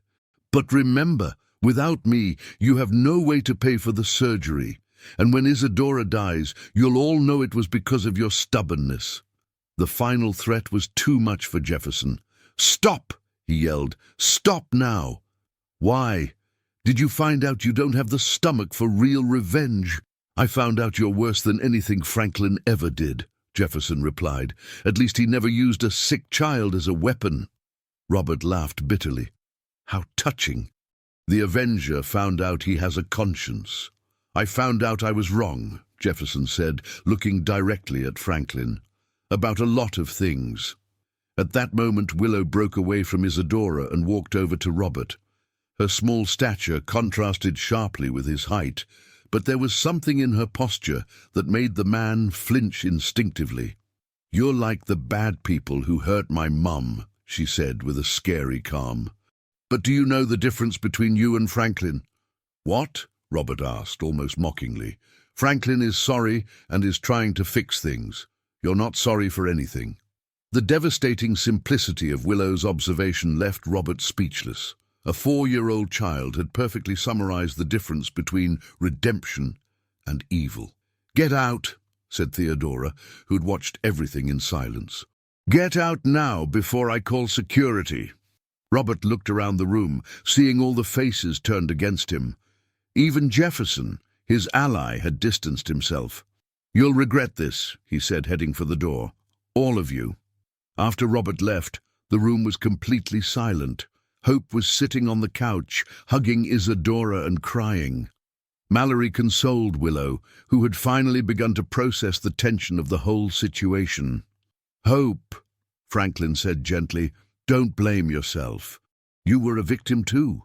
"How could I have been so blind?" she sobbed. "How did I let him push us away like that?" "Because he was manipulative," Theodora replied. "People like Robert are experts at finding weak spots and exploiting them." Jefferson, who had remained standing near the door, finally approached. "Franklin, I need to apologize to you." "Why?" "For everything. For attacking you at the Sikorsky Memorial Airport, for spreading lies to the press, for allying myself with that man." Jefferson looked at the children. "For putting these girls in danger because of my thirst for revenge." "Jefferson, no, let me finish." Jefferson took a deep breath. "Mallory was right. You did bad things, but at least you're trying to fix them. I was just trying to destroy more things." "You were in pain," Franklin said. "Pain makes people do things they regret later." "How do you know?" "Because I've been in pain too, and I did a lot of things I regret." The two men looked at each other for a long moment, each recognizing in the other the same capacity for redemption. "What do we do now?" Hope asked. "Now we take care of Isadora," Franklin said. "The surgery will be done, and we'll do everything we can to make sure she's okay. And after the surgery, then we decide together how to move forward. As a family." "A big family," added Willow, taking Isadora's hand, "with a lot of people who love each other."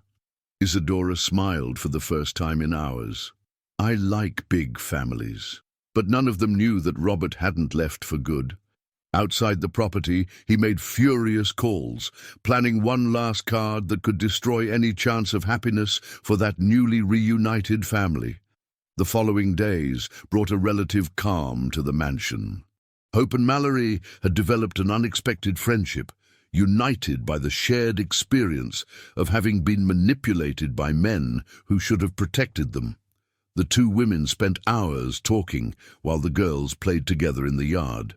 Franklin had immersed himself in the preparations for Isadora's surgery, contacting the best specialists and ensuring that everything was perfect. But there was something else. He was genuinely trying to reconnect with his daughter after 3 years of separation. "Dad," Isadora said one afternoon while he was helping her with a puzzle, "you're different." "Different how?" "More present. Before you were always thinking about other things." The daughter's observation hit Franklin deeply. "You're right. Before I didn't know how to value what was important. And now you know. Now I know that the most important thing in the world is to be here with you and take care of our family." Isadora smiled, but then became serious. "Does our family include Willow and Aunt Mallory?" "If you want, yes. I want to. Willow is the best sister I could have." Across the yard, Willow was teaching Jefferson how to draw birds. The man who was once full of anger now spent his days trying to repair the damage he had caused. "Why do you always draw birds?" Jefferson asked. "Because they're free," Willow explained. "They can fly wherever they want, whenever they want. And you want to be free? I'm already free now. Before I lived on the street, but I wasn't free because I was scared all the time. Now I have a family that protects me, so I can be really free." The child's wisdom always surprised Jefferson. "Willow, do you forgive me for all the bad things I did?" "I already forgave you," she said simply. "You had a pain in your heart. Now you're better. How do you know I'm better? Because you're here, playing with me, instead of out there planning bad things. That night, during dinner, the extended family was gathered together for the first time in harmony. Carmen had prepared a special dinner, and even Jefferson was present, already considered part of the family. "I have news," Theodora announced. "Dr. Miller confirmed that Isadora's surgery is scheduled for next week." "Will it hurt?" Isadora asked, worried. "It will hurt a little," Franklin admitted. "But after that, you'll be completely fine." "And can I run and play like the other kids?" "You can do anything you want." "Then it's worth it," Isadora decided with the determination she had inherited from her father. But the peace of that moment was interrupted by the ringing of the telephone. Theodora answered, and her face became grave. "It was Dr. Bennett," she said after hanging up. "Robert has filed a lawsuit questioning Hope's ability as a mother. He's claiming abandonment of conjugal home and putting the child in danger." The silence that followed was heavy. Hope paled. "Can he do that?" "He can try," Theodora replied, "but he has no way to prove his allegations." "What if he does?" Mallory asked. "What happens to Isadora?" "In the worst-case scenario, she could be placed temporarily under state care until we resolve the issue." "No!" Isadora yelled, getting up from her chair. "I don't want to go away from you." "You won't," Franklin promised. "We won't let that happen." But 2 mornings later, the situation became even more complicated. Willow was playing in the yard when she saw strange movement on the street. Several official cars stopped in front of the mansion, and people in suits began to get out. "Theodora!" she yelled, running inside the house. "There are people in suits outside, a lot of people." Theodora ran to the window and saw what they feared: social workers and court officials approaching the house. "It's the court order," she said, running to grab the phone. "Robert got an injunction." Carmen answered the door, and soon the room was full of strangers with official documents. A serious, middle-aged woman introduced herself as Dr. Sandra, a social worker responsible for the case. "We're here to assess the living conditions of minors Isadora and Willow," she said. "We have received serious complaints about the suitability of this environment for children." "What kind of complaints?" Hope asked, shielding Isadora behind her. "Exposure to dangerous situations, conflict between adults, presence of people with a criminal record." Dr. Sandra consulted her papers, and allegations that children are being used as pawns in a game of revenge between adults. "That's absurd," Franklin protested. "Maybe it is, but it's our duty to check." Dr. Sandra looked around the room. "Where are the children?" Isadora hid completely behind her mother, while Willow remained standing in the middle of the room, watching everything with her big, intelligent eyes.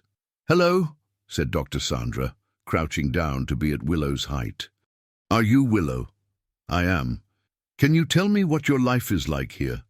Willow looked at all the adults she loved, then back at the social worker. "It's good. I have food, a warm bed, and people who like me." "And are there fights between the adults?" "Sometimes, but they always talk afterward and make up." "Have you ever seen anyone get hurt here?" "No, no one hurts anyone here." Dr. Sandra made notes, then turned to where Isadora was hiding. "Isadora, can you talk to me?" "I don't want to," Isadora murmured. "Why not?" "Because you're going to take me away from my family." "No one said anything about taking you away. We just want to make sure you're safe." Isadora slowly came out from behind her mother. "I'm safe. My dad takes care of me, my mom protects me, and Willow is my sister." "Sister? Heart sister. We decided." Dr. Sandra continued asking questions for another hour, talking to each adult separately. When she finished, she gathered everyone in the room again. "My preliminary observations indicate that the children are well cared for and show no signs of abuse or neglect," she said. "However, the family situation is complex and unstable." "What does that mean?" Mallory asked. It means that while the children are safe at the moment, the constant legal tension and the presence of adult conflicts can be harmful in the long run. So, what do you suggest? Theodora asked. That the adults involved find a definitive solution to their issues, before that the children might be more affected. After the officers left, the family remained in tense silence. The children, especially, were shaken by the experience. "I didn't like that woman," Willow said. "She asked questions like she thought you were bad people." "She was just doing her job," Hope explained, "protecting children." "But we don't need to be protected from you," Isadora protested.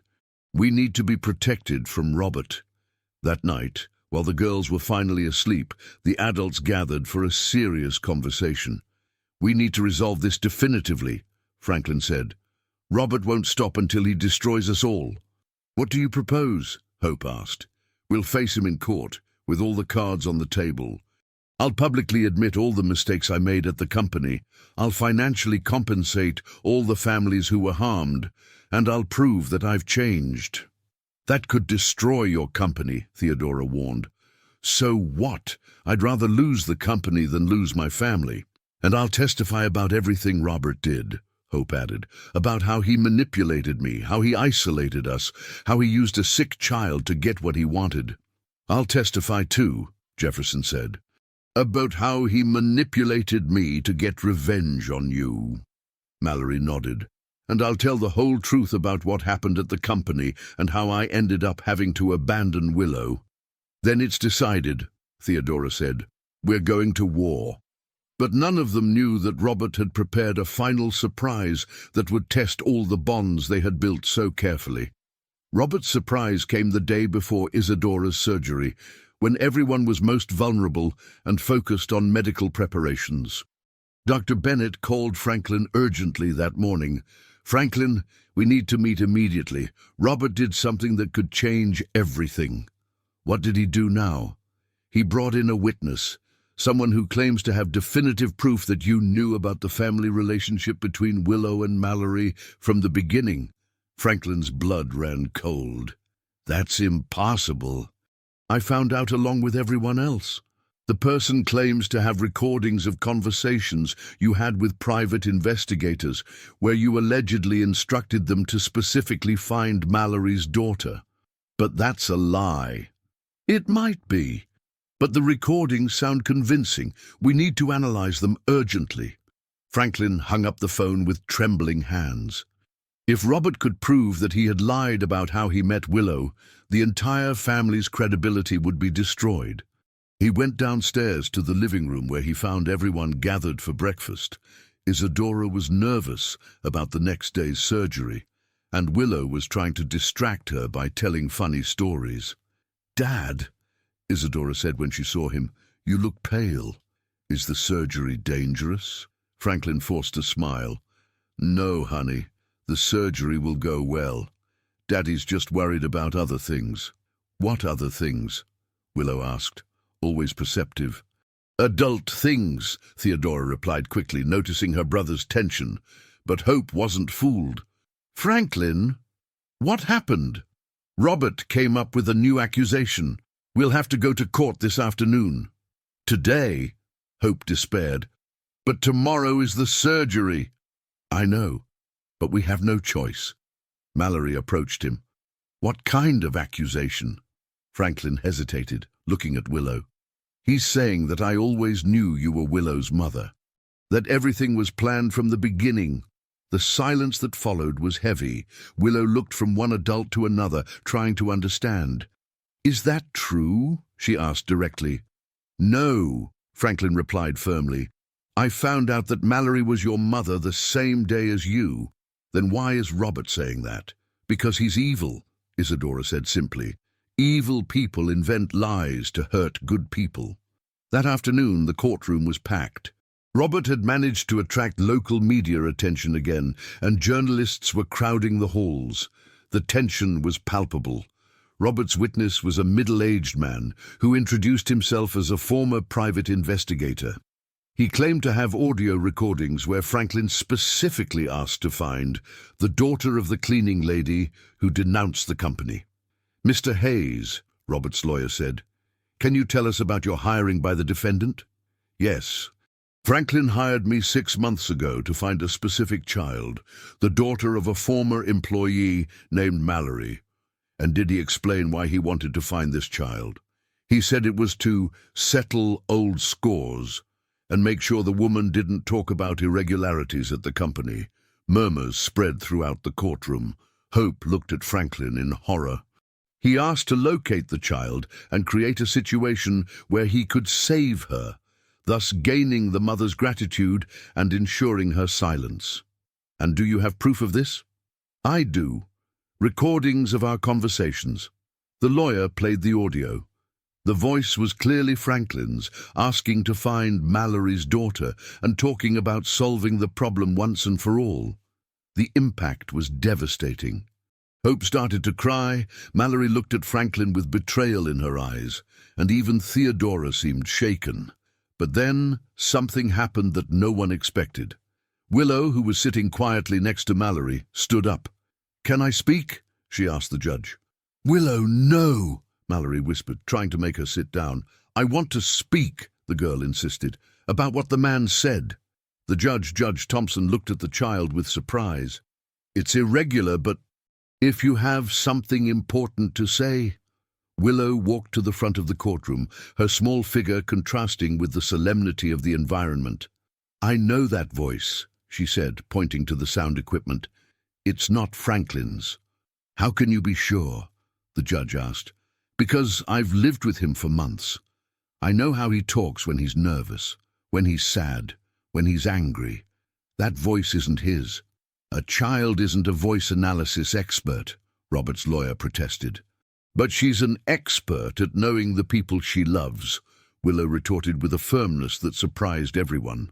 "Besides," she continued, "the man is lying about something else." "About what?" "He said Franklin wanted to find me 6 months ago, but I only met Franklin 2 months ago when I saved him on the helicopter." The courtroom fell silent. The simple logic of a 4-year-old child had found a crucial flaw in the accusation. "And how did you save Mr. Franklin?" the judge asked, interested. "I was looking for food near the Sikorsky Memorial Airport when I saw a bad man tying him up on the helicopter. Then I yelled for help." "And did you know who he was?" "No. I had never seen him before. I just yelled because no one deserves to be hurt." The judge turned to the investigator. "Mr. Hayes, the child raises an interesting point. How could the defendant have planned a meeting based on a situation he didn't control?" The investigator began to stammer. "Well, maybe he created the helicopter situation too." "That's impossible," Jefferson interrupted, standing up. "I tied Franklin up on the helicopter. It was my idea, not his." Jefferson's admission caused more commotion in the courtroom. "And why did you do that?" the judge asked. "For revenge, because I blamed him for my cousin Mallory's situation. But then I found out I was wrong about a lot of things." Dr. Barrett, Franklin's lawyer, stepped forward. "Your Honor, I'd like to present evidence that we've only just been able to obtain." "What evidence?" "A technical analysis of the recording presented by the prosecution. Our experts detected clear signs of digital manipulation. The voice was altered electronically." Robert paled as the technical report was presented. His last card had been revealed. "Furthermore, Doctor," Barrett continued, "we have here a signed confession from the true author of the false recordings." A man stood up in the back of the courtroom. It was the audio technician whom Robert had hired to falsify the recordings. "I confess that I altered the recordings at Robert's request. He paid me to make another man's voice sound like Franklin's." The final revelation completely destroyed Robert's credibility. The judge banged the gavel hard. "Case dismissed. The charges against Franklin are deemed unfounded and based on falsified evidence. Robert will be investigated for perjury and falsification of evidence." The courtroom exploded into conversation. Robert tried to leave discreetly, but was stopped by court officers. Hope ran to hug Franklin. "Forgive me for doubting, even for a moment." "There's nothing to forgive," he said, hugging her back. The situation seemed convincing. Mallory approached Willow, who had returned to her seat. "My daughter, you were amazing. How did you know the voice was fake?" "Because I know Franklin's heart," Willow said simply. "And his heart is good. He would never do a bad thing to me just to get something." Theodora knelt next to Willow. "You saved our family today." "I just told the truth," Willow replied. "Grandma Carmen always says that the truth is stronger than any lie." That night back at the mansion, the family finally felt free from Robert's threats. But there was still a great test ahead. Isadora's surgery the next day. "I'm scared," Isadora confessed as she prepared for bed. "It's normal to be scared," Franklin said, sitting on her bed. "But remember what we saw today? The truth always wins in the end." "And what's the truth about my surgery?" "The truth is that you're strong, brave, and you have an entire family cheering you on." Willow approached the bed. "Can I sleep here with Isadora tonight?" "Of course," Hope said. Sisters should stay together in important moments. As the two girls settled in together, whispering secrets and plans for when Isadora got better, the adults finally felt that the nightmare was over. But the biggest test was yet to come. 6 months had passed since Isadora's successful surgery. The girl was completely recovered, running through the mansion's garden with an energy that made everyone smile. Her scar on her chest was small, almost invisible, but it represented much more than a medical mark. It was the symbol of a family that had fought together against all odds. Life at the Ferreira mansion had found its perfect rhythm. Mallory had officially moved in, occupying the room next to Willow's. She now worked as an administrator at Franklin's renovated company, helping to implement the labor changes he had promised. Never again would an employee be mistreated or threatened. Hope had decided not to move back into the mansion, but lived in a nearby house that Franklin had bought for her and Isadora. They hadn't reconciled as a couple. The years of separation and pain had created wounds that needed time to heal completely. But as parents, they worked better than ever. "Dad," Isadora said on a sunny afternoon, while playing in the garden with Willow, "can I ask you a question?" "Of course, honey." "Are you happy now?" The simple question made Franklin stop reading the documents he was analyzing on the porch. He looked around. Mallory was talking to Carmen in the kitchen, laughing at something the housekeeper had told her. Theodora was on the ground, teaching Willow how to plant flowers. Hope would arrive in a few hours for dinner, as she did 3 times a week. Jefferson was in the backyard, fixing a toy that had broken. "You know what's strange?" he said to Isadora. "A year ago, I thought being happy meant being successful in business and having a lot of money. Today, I found out that being happy is this, having people we love around us." "And do you love everyone here?" "I do. Every person in this house." Willow approached, her hands dirty with soil from the garden. "Franklin, can I call you Dad now?" "You already call me that sometimes. But can I call you that always, officially?" Franklin picked her up, not caring about the dirt. "Of course you can. You're my heart, daughter, just like Isadora." "And can I call Mallory Grandma?" Isadora asked, "because she takes care of us like a loving grandma." "You have to ask her," Franklin said, smiling. The two girls ran to the kitchen to ask the question, leaving Franklin alone with his thoughts. In 18 months, his life had completely transformed. He had lost a lot: money, status, the illusion that he was a perfect man. But he had gained infinitely more: a true family, the chance to redeem himself, and above all, he had learned what really mattered in life. "Reflective today?"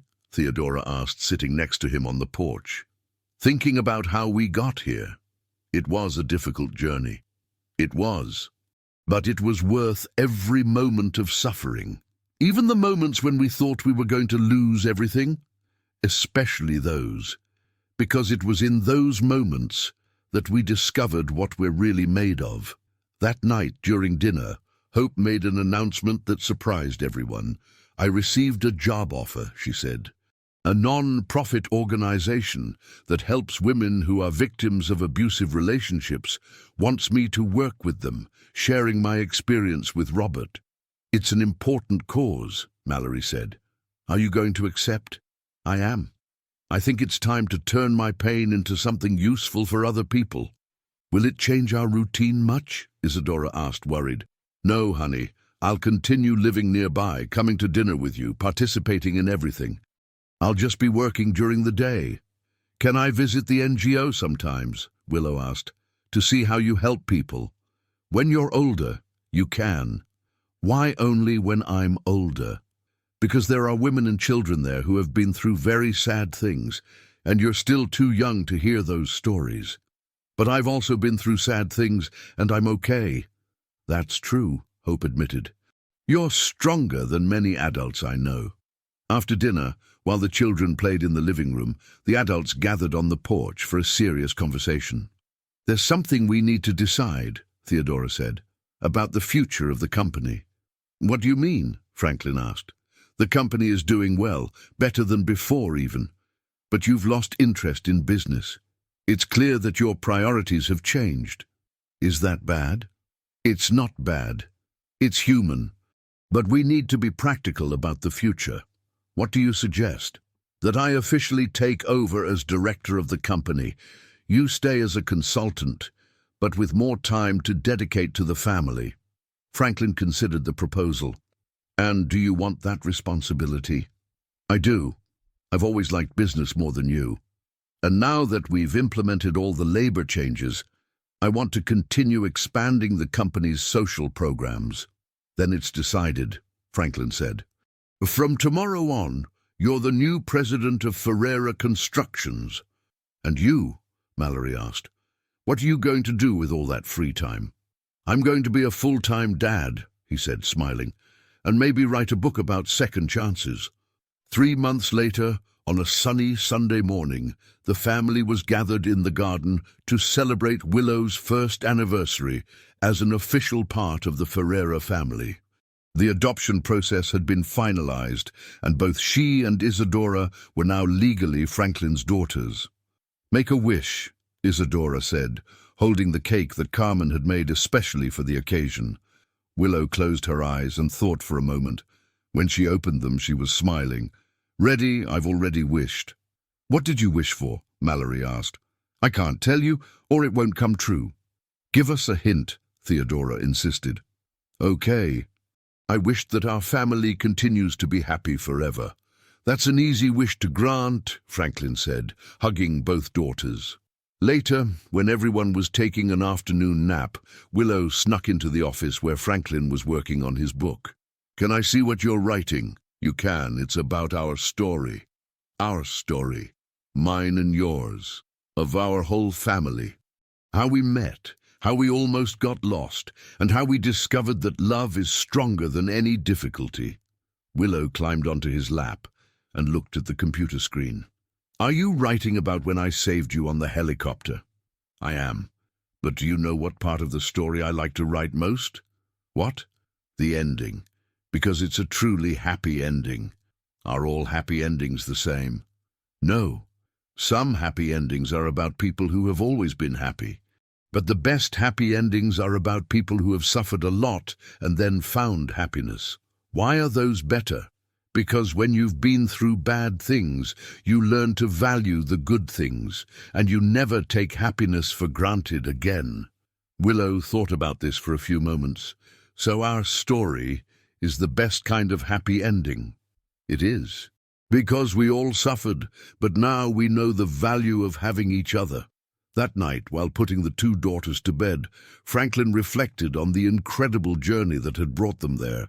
18 months ago, he was a bitter, lonely man, focused only on money and success. Today, he was the father of 2 extraordinary girls, part of a large and loving family, and had found a real purpose for his life. Dad, Willow said sleepily, do you think Robert is better now? The question surprised him. Why do you ask that? Because he had a pain in his heart, just like Jefferson did. And Jefferson got better when he stopped holding on to anger. I don't know if Robert is better, but I hope so. I hope so too, because no one deserves to be sad forever. Willow's capacity for forgiveness never ceased to amaze him. Even after everything Robert had done to destroy her family, she could still feel compassion for him. "Dad," Isadora said, "can I tell you a secret?" "Of course. Sometimes I dream about what our life would be like if you and Mom got married again." Franklin chose his words carefully. "And how do you feel when you wake up from those dreams?" "A little sad. But then I remember that even without you living together, our family is happy. And that sometimes families can be happy in different ways. You're very wise for a 7-year-old. Willow taught me that. She said that family isn't about everyone living in the same house, it's about everyone loving each other." When the girls finally fell asleep, Franklin went downstairs to the living room, where he found Mallory reading a book. "How's the book coming?" she asked. "Almost finished. Just the epilogue left." "And what are you going to write in the epilogue?" "That sometimes the best things in life come disguised as tragedy. That an abandoned girl can save an entire family. And that it's never too late to start over." "And about us? About what we've become?" Franklin looked at Mallory, the courageous woman who had become his partner in raising their daughters, his ally in rebuilding the company, his closest friend. In recent months, something new had begun to grow between them, something that neither of them had yet verbalized. "About us," he said carefully. "I think our story is still being written. And do you have any idea how it might end?" "I have some hopes. But first I want to make sure we're doing everything for the right reasons." Mallory smiled. "Always for the right reasons. Always for the family." "Always for the family," he agreed. Outside, the starry night sky of Bridgeport shone over the mansion where an improbable family had found happiness. Inside the house, Carmen slept peacefully in her room, satisfied to see the family she served finally united. Theodora worked late in her office, planning new social projects for the company. Jefferson, who now lived in the small room in the back and worked as the property's gardener and handyman, rested with a clear conscience for the first time in years. And in the girls' room, Willow and Isadora slept embraced, dreaming of colorful birds flying free through the blue sky, finally at peace, after a journey that had tested all the limits of love, loyalty, and human redemption. The little girl who once lived on the streets of Bridgeport had saved not only the life of a man at the Sikorsky Memorial Airport, but an entire lost family who didn't know they needed to be saved.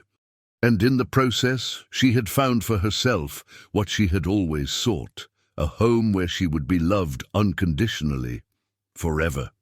If you enjoyed this video, please subscribe to my channel. I promise to bring you videos every day that will make your life happier. Comment on what you thought of my story, giving a rating from 0 to 10. And thank you very much.